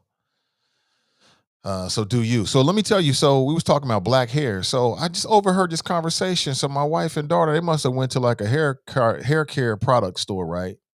My daughter comes back home and she's like, Mom, why is it a black hair care store, but black people don't own it? Like, I guess her observation is every time she go to one of these stores, she don't see black people in there. That's actually the shopkeepers and that's running it. And I thought it was a very interesting observation, like growing up black in America, when you start to see and start to observe some of these things. So I'm with you, whoever said that. Can't remember who it was. Whoever was like, what does it take to open a black hair? So when one opens, what we need to do is support them. So when black folks open, because it will happen eventually in the city of Cincinnati, when somebody black or a person of color opens a black hair care product store, and as I understand it, that whole industry is owned by non-black people, and they work actively to keep the ownership out of anybody else's hands other than their own. I mean, this is done purposefully, and I get it. But black women, primarily black people in general, but black women, some of them are just addicted to their hair. They always got putting their hands in their hair and changing their hair and got to do this with their hair. Their hair is way more important than it really should be. Let's call it what it is. And don't put it on black women and don't put it on black men saying, oh, these black men, when you look like this, they call you this. They don't want to be with you. They want to be with the Beckys. I don't want to hear that. I don't want to hear that, even if it's true. I'm not saying it's not true. It might be totally true. But I'm just saying that's, these women, they got to do something with their hair. They got to do this. They got to do that. And so to support hair means hair products. And so you got a whole different race of people that's eating off of us all over the country and doing so strategically. What I say is I'm with it. Show me the black-owned hair care store. I'll promote them just off the strength. You know what I'm saying? I got a letter from the government the other day. I opened it. I read it. It said they were. Anthony writes, it's hard to cry foul when you stand by and watch others be hacked to death. All human beings deserve to be treated civilly and be respected. Glenn writes, but you have to be able to read that letter from the government. Y'all silly. Kelly writes, good morning. Y'all funny, man. Marcia writes, good morning. When I saw Gary and Kenya's story, I immediately thought since they lived in California, everything is community property. But I thought they lived in Ohio. I mean, a few years ago, they was living in Ohio. They might have had residents in 2 different states. It's interesting that she filed in LA, though. She going for the money, and she might deserve it. That's the other thing. I mean, if you got a man that's successful, and his wife helped in his success, then when they get divorced, in my mind, she should be compensated. She helped set the ground that allowed him to do that. So they got 3 kids together, right? So while Gary is out here making his big time career, guess who's with the kids? She is.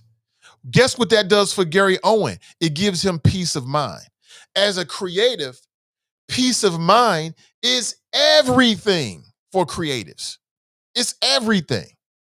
You ain't creating shit if you ain't got a good peace of mind. Can you holler if you hear me to my creatives out there? So I get it. I'm not saying that, I can see how she was very instrumental in his success. I can see that. But let's go to the phones. Good morning. Welcome to the show.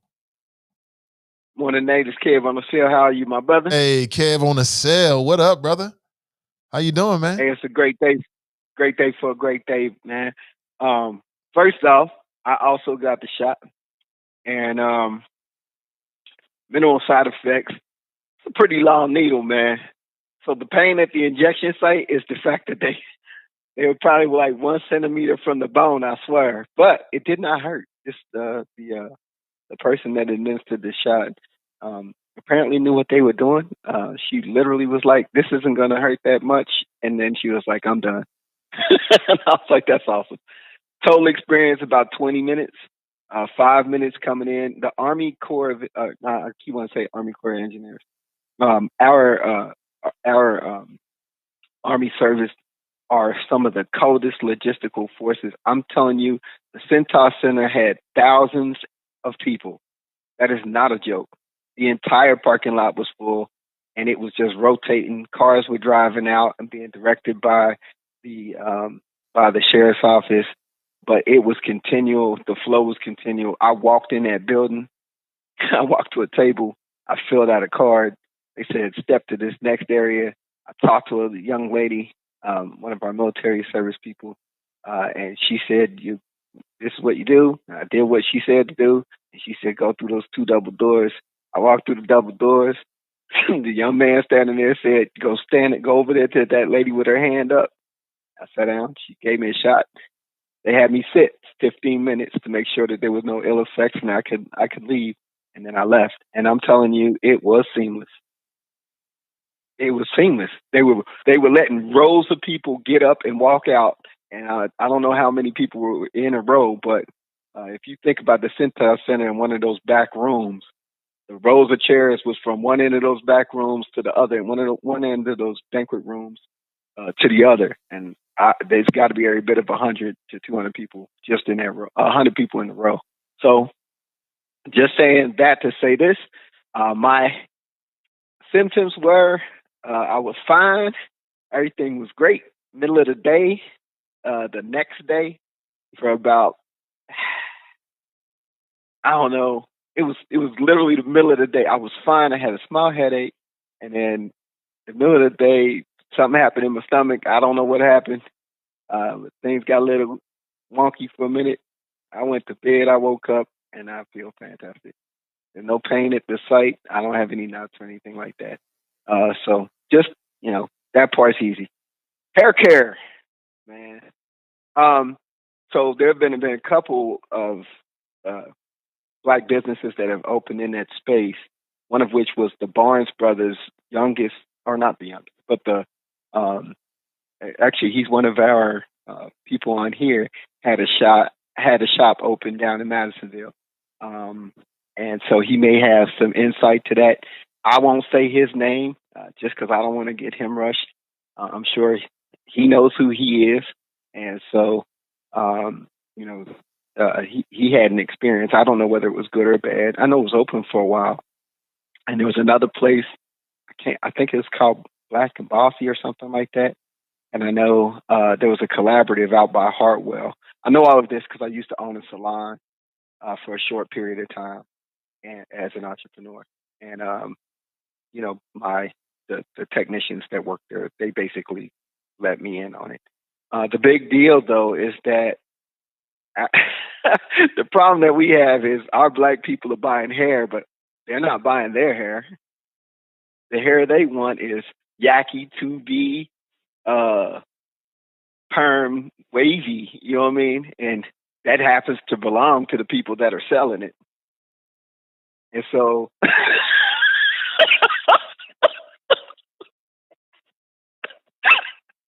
so the real problem for Black folk is the people's hair who they're buying is not their own. So that's why they're in control of the markets. If you buy an Asian hair, then Asians are the ones that have the hair. And nothing to knock Asians. I know there's a lot going on right now, which is all wrong, which is crazy. For all the people that say all that other stuff, especially, in our core, that we know they're saying kind of the same types of things about our Hispanic brothers and sisters. It's wrong to do it to them. It's wrong to do it to our Asian brothers and sisters. I heard Jesse Jackson over the weekend, man, talking about basically what Rainbow Coalition Push was supposed to be, or is, I guess, because they're not really not in effect. And he was talking about all of us together are so much stronger than us apart. and that when you think about it, if you stop considering us as a minority individually, we are the majority collectively. And so that is that when he said that, he was like, he was really proud of folks down in Georgia that were out there marching with our Asian brothers and sisters, and the fact that that is what coalition is supposed to look like. I'm gonna say it again, man. We'll do a lot better as soon as we stop trying to carve out a insular space. Now, I understand having our own pride, our own history, and all of that. Absolutely, that's 100%.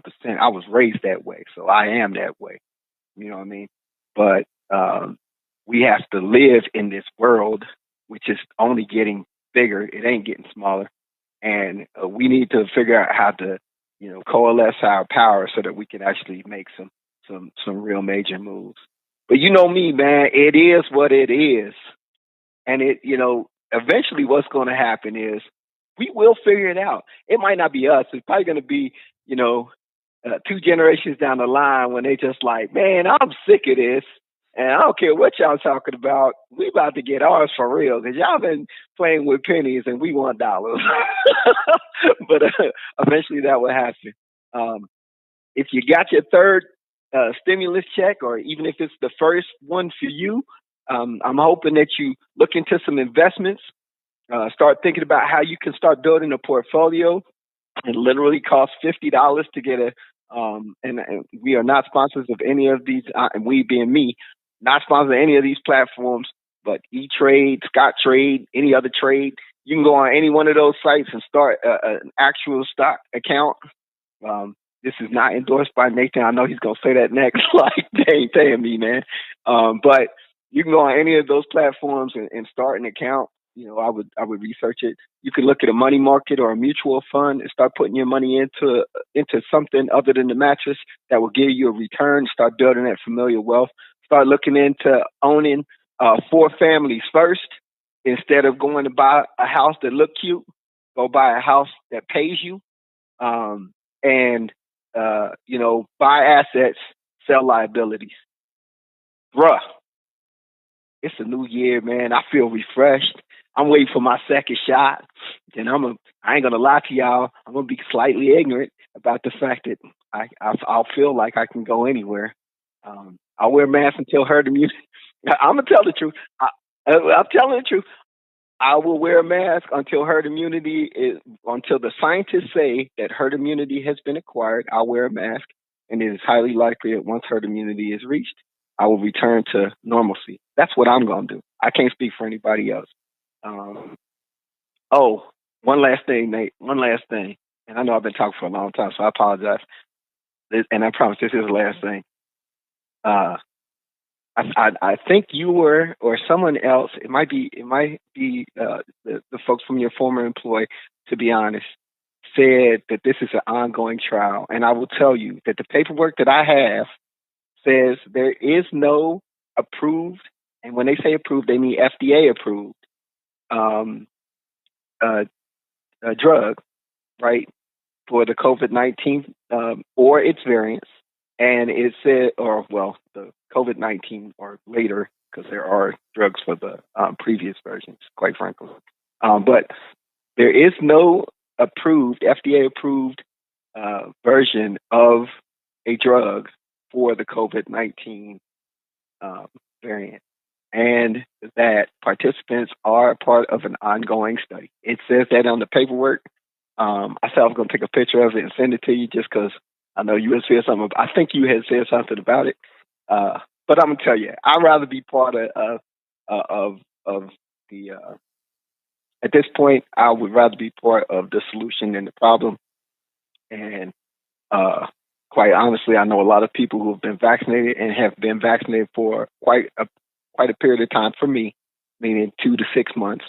And so those folks have not had any ill effects. I'll get my final shot in April. We'll see if something changes.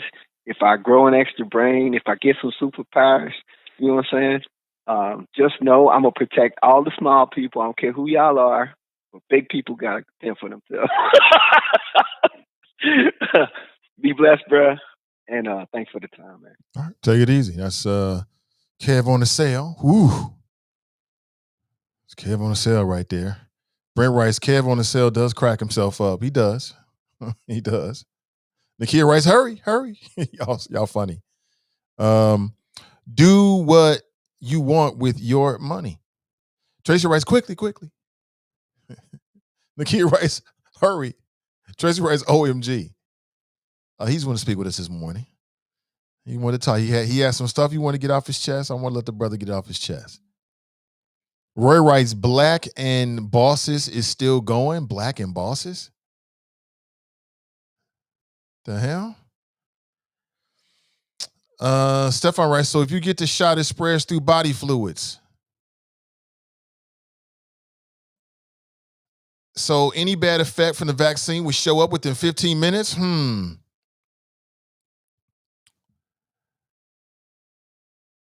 Bomani Tiemba. Okay. What's up, Bomani? Kenya deserves half. His whole act was about black kids, just like Juanita Jordan deserved half. She was instrumental in presenting Jordan as an approachable black man because he was a family man. I agree 100%, Greg, about Juanita Jordan. I've said it for years.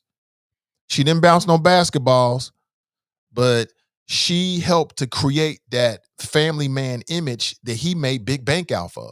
Plus, while he was dunking on dudes and dominating the 80s and the 90s, she was with the children, which gives a man or the other parent peace of mind. Like, you can't operate as a parent, as a creative, if your kids aren't right. If you're worried about your kids, it's going to be very difficult. So same thing with Ken. You're right. I mean, a lot of Gary Owens' comedy, at least what stood out to me, was the black jokes. What it's like being married to a black woman. What it's like being a father of black kids. He didn't say biracial. Black. So she helped to create that. So yeah, I'm with you. We'll hear about it soon. Either they're going to get back together, or we'll hear at some point that, she got a big settlement. Black and Bossy. There is also a black hair store on Vine Street before White Castle near Paddock. Thank you, Renee. On Vine Street before White Castle near Paddock. I'm trying to think.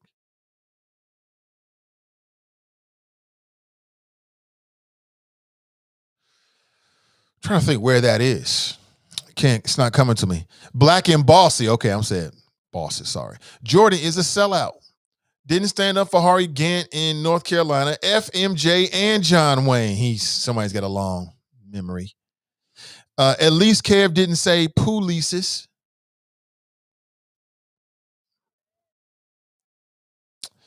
Terry writes, wow, a lot of sleepiness occurred during that call. A lot of sleep. Y'all are funny, boy. Y'all are funny. Y'all are funny. I promise to step in next time, but I wanted to hear what Kev have to say. Y'all are fun. A lot of sleepiness happened during that phone call. Y'all are wrong, man. Show that man some respect. I'm reading that one of Trump's former advisors, said that Donald Trump is going to launch his own social media platform. Yeah, the Republicans and the conservatives are real upset with social media because they think that social media is anti or is biased against, Republicans and conservatives. Nothing could be further from the truth. I think that if Donald Trump created it, it would work.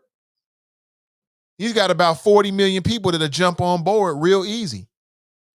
You show me any kind of app that wouldn't want or can't be successful, and you got 40 million early adopters, I think it'll work.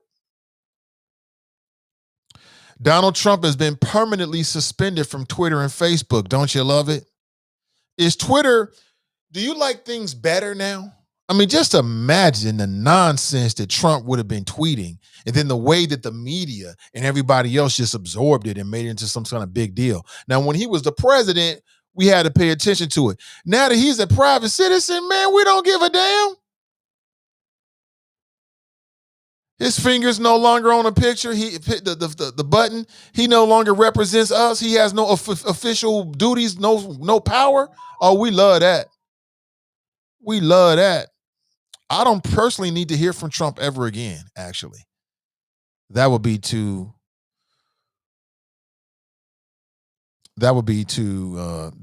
much. Not polices, polices.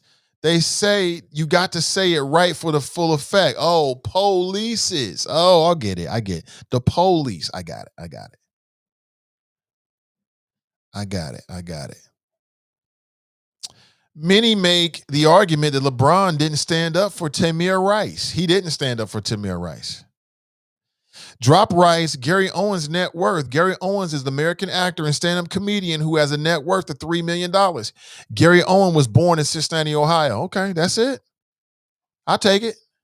3 mil? Okay.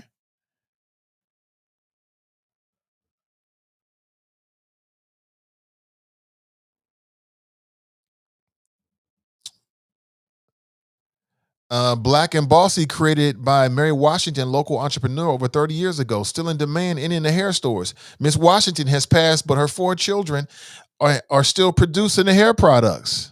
Some of that local black excellence that we don't hear enough of. Crystal's in the house. She writes, "Good morning, Nathan and the NI Choppers." Good morning to you. Greg writes, "Some of us do because Trump might run again in 2024. And even if he doesn't, I have been thinking that he's grooming Donald Trump Jr. or Ivanka Trump or both to run for POTUS." Yeah, maybe Ivanka, not Donald Trump Jr. He's not going to work. He's got a bad public perception.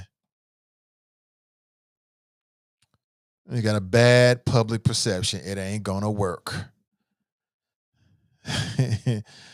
Oh, boy. All right, so let me get back to this. So 3 OMG stories that you might have missed. We started with the story from here locally, with the member of City Council, Steve Gooden, that wants to take a portion of the $290 million from the latest COVID money. That's how much money that is estimated supposed to come to Cincinnati. He wants to take a portion of that and get more police officers. Do you think that's a good idea or a bad idea? Do you agree or disagree? The gentleman in the middle there is, he appears to be a Trumpster. He was one of the Capitol rioters. He's also the owner of a coffee shop here based in Ohio, Lisbon, Ohio, to be accurate. He's the owner of C4 Coffee. His name is Adam Newbold. He has a message for all you Trump supporters, all you transgenders, and all you people that support taking a knee during the national anthem, that he doesn't want you at his store. You're not welcome. Quote, "If you voted for Joe Biden, don't buy our coffee. It's not for you. If you feel that America's on the right track and there's nothing wrong with gender neutral, don't know which bathroom to use whichever bathroom you feel like during the day, don't buy our coffee because it's not for you." Newbold also defended his decision to storm the Capitol building, but insists that he didn't engage in any illegal activity and stayed on the steps of the Capitol building. Quote, "I was there. I witnessed the patriotic, angry Americans chanting USA, USA." Newbold described the riots as historic and necessary. Historic and necessary.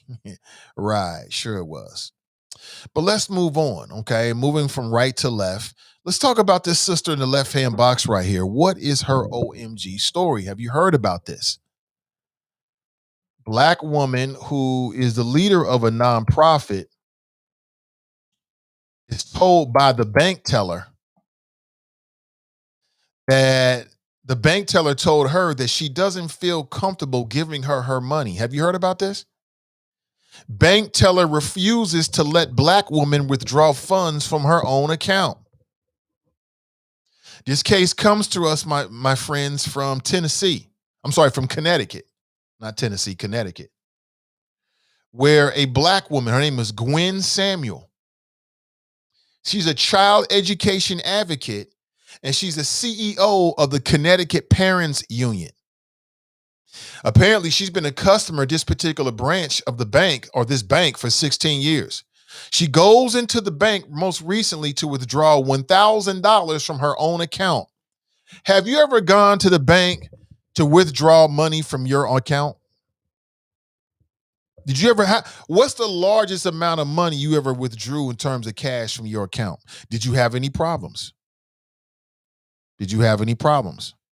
Well, Gwen did on this particular day. She goes in, she has her ID, she has her license, she had her bank card and her license. That's all you need. She goes over to the teller. The teller says, she says, quote, "I'm not gonna lie, they were very cordial at first." She said that the teller seemed to take an excessive amount of time to do what should have been a relatively quick transaction. Like, it shouldn't take but a couple of minutes, right? You give them your ID, they got the bank card, they match it up, they look at you, okay, that's the right person. They look to see if you got the funds. You got the funds, release the Kraken. Let's get to the choppers, right? Get that check. The woman or the bank teller comes back, hands her her license and says, quote, "I don't feel comfortable giving you the money." Gwen Samuel said, "So I got confused. So I said, 'You don't feel comfortable giving me the money?' The teller said, 'Yes.' She said, 'Well, you just deposited the check yesterday.'"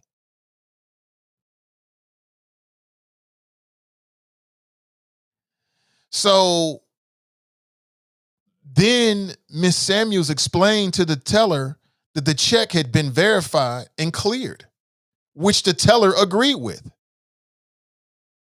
Quote, "Oh yeah, it cleared. The money is available. I just don't feel comfortable giving it to you."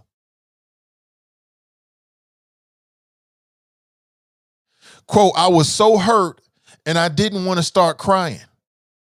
So she immediately went outside to the bank's ATM where she was able to draw funds from the account without any issues.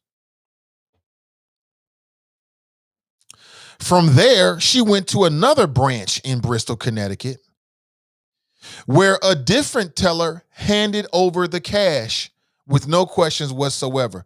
So my question for you, family, is, and that's what happened. I'm reading to you damn near verbatim from the article, but that's what happened. And what I'd like to know is, do you think that the teller should be fired? Should the teller, the bank teller, be fired in your opinion? I don't believe they have been. I'm reading a statement from that particular branch. They apologized for her having a bad experience, and that was it.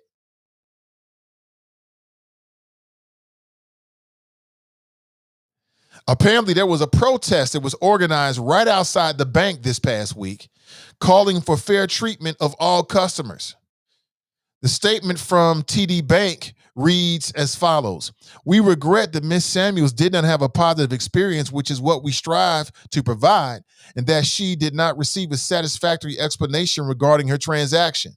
We are contacting her to review her transaction and to understand and address her concerns." Sounds to me like they're not going to hold the person responsible. Why wasn't the statement from the bank, "This is absolutely not the way that we want our people to be treated. The teller has been disciplined," or "the teller has been removed," or "the teller no longer works for us"? I mean, from that statement, it sounds like they're not going to do a damn thing to the teller. And so maybe that's TD Bank gives bank tellers the flexibility to go on their gut. So in their gut, everything looks good, but in their gut, they're like, I just don't feel like something's wrong here. Something's wrong here.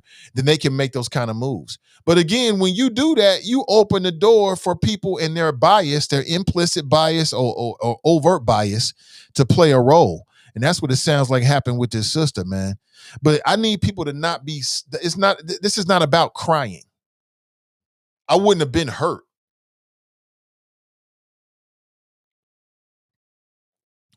It wouldn't have been about that. It would have been about a couple things. Number one, I don't know if I was busy that day and I was really trying to make a quick transaction because I had business to take care of. Now I'm upset because you're getting in the way of business with nonsense. But I wouldn't have been. So we got to stop crying. I wouldn't have been crying. There's nothing to cry about. I would have been fucking mad. And I know me. I wouldn't have left until I talked with the next manager and raised some hell about it on the spot. Tell me what you gonna do. Yeah, bring them over here. Yeah. Her right there, the Karen in the blue dress. Yeah. With the blouse on, with the flowers in the front. Yeah, her. Let's go back here so we can get to the bottom of it right now. I'm that kind of dude. I'm the kind of dude that would have closed down the accounts ASAP and just took my business elsewhere. Like, you ain't gonna respect me. Boom, I'm out of here. I'm out of here. Because think about it from the customer's perspective. The customer, when they go into that building, should not have to feel any kind of way because of something that a bank teller did. That's just bad customer service to me all the way around. But Nakia writes, they would have been hurt because my body would have been removed out of the bank. See, Nakia, I feel you on that. But see, I wouldn't have went that far because I would have got the satisfaction of knowing that they kicked you out and physically put their hands on you. No. I would have stopped short of that. But I would have made sure they knew exactly how I felt. Iris writes, I had that problem with PNC in Kennedy Heights. By the time I got done and then the mister had to come, well, let's just say we got our money, closed the account, received an apology. The entire bank staff got a lesson on race and banking that day. See, that's what I'm talking about. Everybody need a lesson. We're going to do it right here, right now. And guess what? I'm not doing business with you. You think I'm going to pay you a bank fee to deny me my money just because some bank teller has got her spider senses going off? You have got to be kidding me. It's just not going to happen. But see, this is Black in America. This is what Black folks got to deal with. You got the right ID. The check is clear. They check the computer. It's in the computer. Everything's legit. But one white person can make a decision about the rest of your day and have an impact on you getting your money. Like, if I don't know, man, if I'm the manager, I think you got to go. You gonna have to explain this to me. Like, why did you do this again? Not only why did you do this, but how many times do you do this? Like, when Black folks come in, are you more suspicious? If this was the first time you did it, why was this the first time with this particular lady? Of all the people in the world. Because she just put the money in yesterday. So what happens is you got a bank teller that's watching too much Columbo, watching too much Law and Order. So they feel like they're developing like the keen instincts of a detective from watching shit on TV, right? Oh, I saw a case like this on Law and Order 2 weeks ago. You know what? Not here. It's not even your money, lady. Like, the money is federally insured. But, that's how some people get out here. Nakia writes, my money, right. Jerica writes, I would have said, bitch, you better give me my money. Listen, I'm not here to tell any grown folks how you going to react. All I will say, sis, is if you react that way, you open the door from them to now take it to another level. Oh, now you cursing in public. Now you cursing in public. Oh, now you raising your voice. Oh, now you a menace. You know how the game is played. Let's go back to the phones. Hey, good morning. Welcome. Hey, Nathan. It's Alicia. How are you? Hey, Alicia. I'm doing great. Hey. The bank situation happened to me. I live in Dayton. It happened on the Main Street branch. I was doing some banking on a Saturday at a branch that I don't normally go to because they were open on Saturday. And so they didn't recognize me. Even though I had a Fifth Third account and had it for years, they didn't recognize me. So I was doing some banking, and the lady would not allow me to take out the money that I was supposed to get. She said that she didn't feel comfortable with it. I would have to speak with the manager. So I had to wait because somebody was with the manager. I waited for maybe like no more than 10 minutes. And when he came out, I'm like, what's the problem? Oh, well, she just, she doesn't know you. And, we do high security here and blah, blah, blah. He was apologetic in a way, but mostly explaining their policy to me. And she didn't violate anything by saying the manager will have to take care of it. Now, I was offended initially, but if that's their procedure, I guess I don't know enough about banking, but I tell you about this bank and the branches up here. You have to be buzzed in to get into the bank, almost like a jewelry store. And so you have to be buzzed in to get into their bank. And it's just maybe an added security measure that I wasn't used to, but they seem fine with it. Like they don't, like they did it all the time. And so I was inconvenienced, but not necessarily offended. Because like I said, it seemed like it was business as usual to them. So do you currently bank with them? I do, but that's not the branch that I normally go to. I just happened to go on a Saturday because I needed to do some Saturday banking. Usually my stuff is I usually never go to the bank. Usually stuff is handled by direct deposit, or if I have to go, I go to the one closest to me, but that's during the week. And you have to be buzzed into that one too. And so I'm not really sure if this was just a policy of the bank and it was my first time dealing with it. But this wasn't recent. This happened like back in like 2017 or maybe even 2018. It wasn't anything recent. And so I haven't been back to that branch again, not because of what happened, but because I don't normally go to the bank to do my banking. Okay. So like I said, I was surprised. I was going to get mad, but when he explained it, it seemed like, this is something that's their business as usual. And then he did complete the transaction and I was on my way. All I lost was 10 minutes.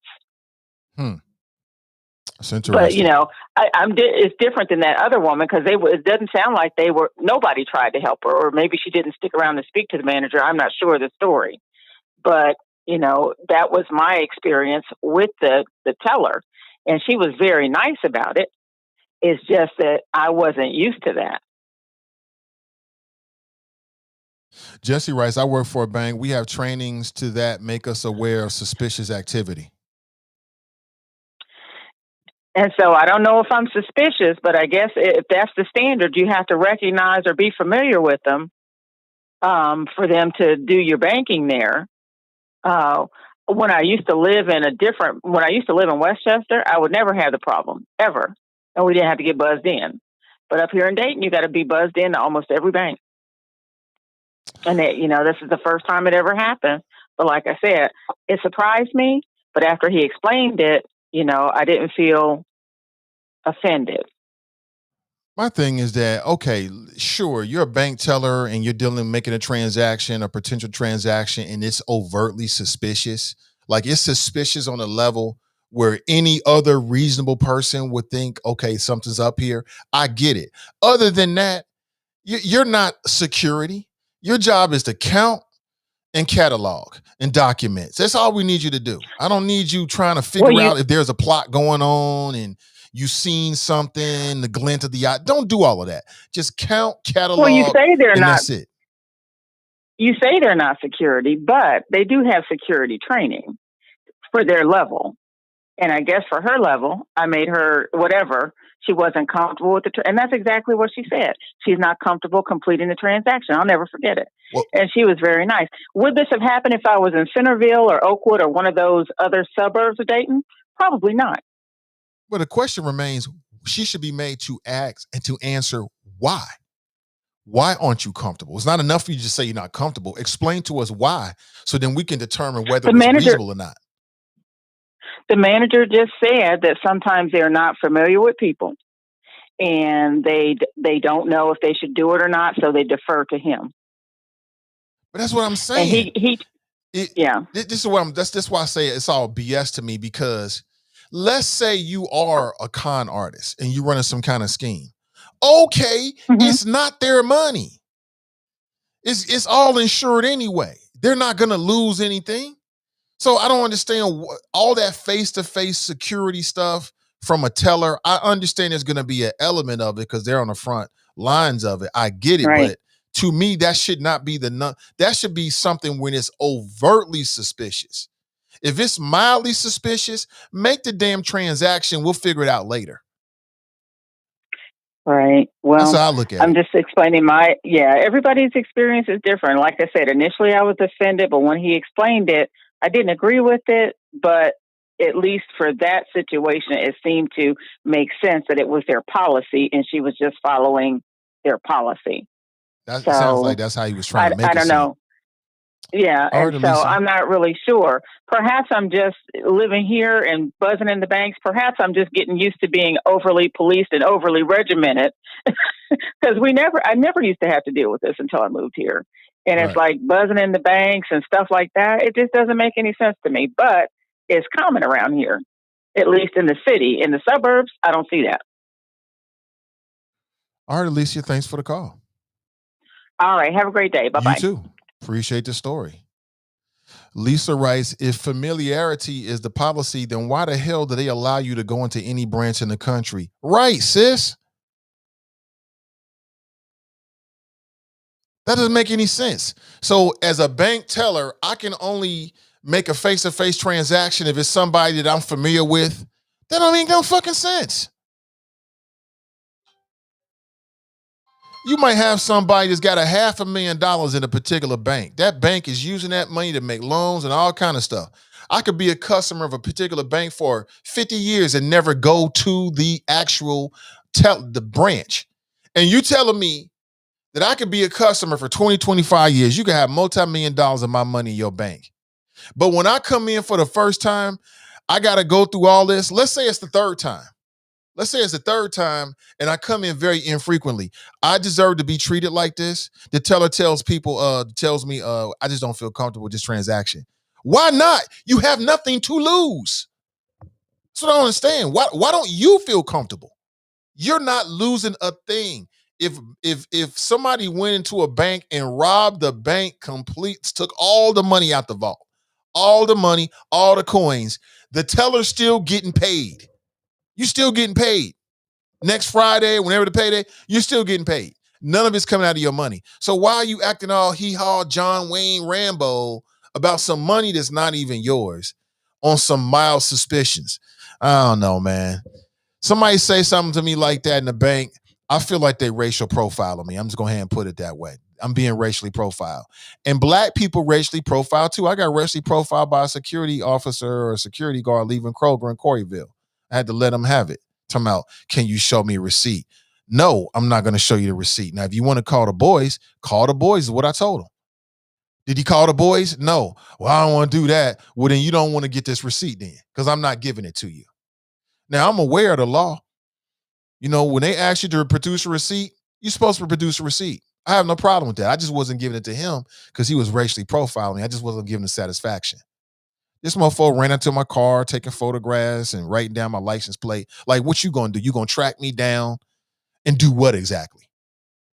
Man, I went back and forth for weeks with the manager up there, and they swore up and down and pledged to me that he wasn't gonna do anything with the information. I was looking for him. I was waiting out for him. Like, okay, he on some other ish, huh? He want to make it personal. People just don't know. Talking about some, can I see a receipt? No, you can't see a receipt. And what are you gonna do about it? You're gonna call the boys. Then when you call the boys, I'll show them the receipt, and then we'll take it, we'll take it to the end. Now you've inconvenienced me, you've embarrassed me. Now I'm feeling some kind of way. Talking about familiarity is the policy. I'm with you, Lisa. That don't make any sense whatsoever. I think that the woman in this photograph was racially profiled. If she was a white woman trying to get $1,000 out of her account, then nobody would have said anything.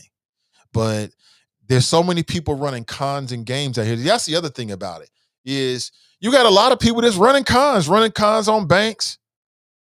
Remember the story we talked about most recently where you had the three women that were assaulting the guy in the Uber? Remember that? I played the video for you. One of those women got caught. You know where she got caught? She got caught in the bank trying to run some kind of scheme, some old fraud type of stuff. People are running games all the time. So if you're a bank teller, maybe you just had an experience or something. You heard about an experience. It's a bunch of ways of looking at it. But listen, family, I got to make a move. I really appreciate you. Thank you so much for being here. I'll be back and better than ever. Man, listen, we got some brand new podcasts coming. We got a bunch of brand new podcasts. Some podcasts are like just audio podcasts. Many of them are live streaming because I love the whole idea of live streaming. I love live streaming straight from wherever you might be. I think that's here to stay. I'm betting that's here to stay. I love it. And just some new things we want to unveil for the community. You know what I'm saying? Because I still say that we need an independent voice here in the city of Cincinnati, and I'm about that work. I want to step into that lane 100% for the culture here in the city of Cincinnati and beyond. But some brand new podcasts, even some legendary voices in radio coming back. They'll be working with us in terms of CDM. I'll put it that way. Some legendary radio voices are going to come to the CDM family as well. So I'll tell you more about it when I can. Have an excellent rest of your day, family. Remember, winners focus on winning and losers focus on winners. So put your blinders on. Just run your race. Don't worry about nobody else is doing. Just run your race, okay? Stay focused and you will win. And when you do, we can pop some bottles together. And not really, because I don't pop bottles anymore, but figuratively, spiritually, I'm with you. When you hit the winner's circle, I'm with you. Okay. Have an excellent rest of your day. We'll talk real soon. I'm Nathan Ivy, and I'm out.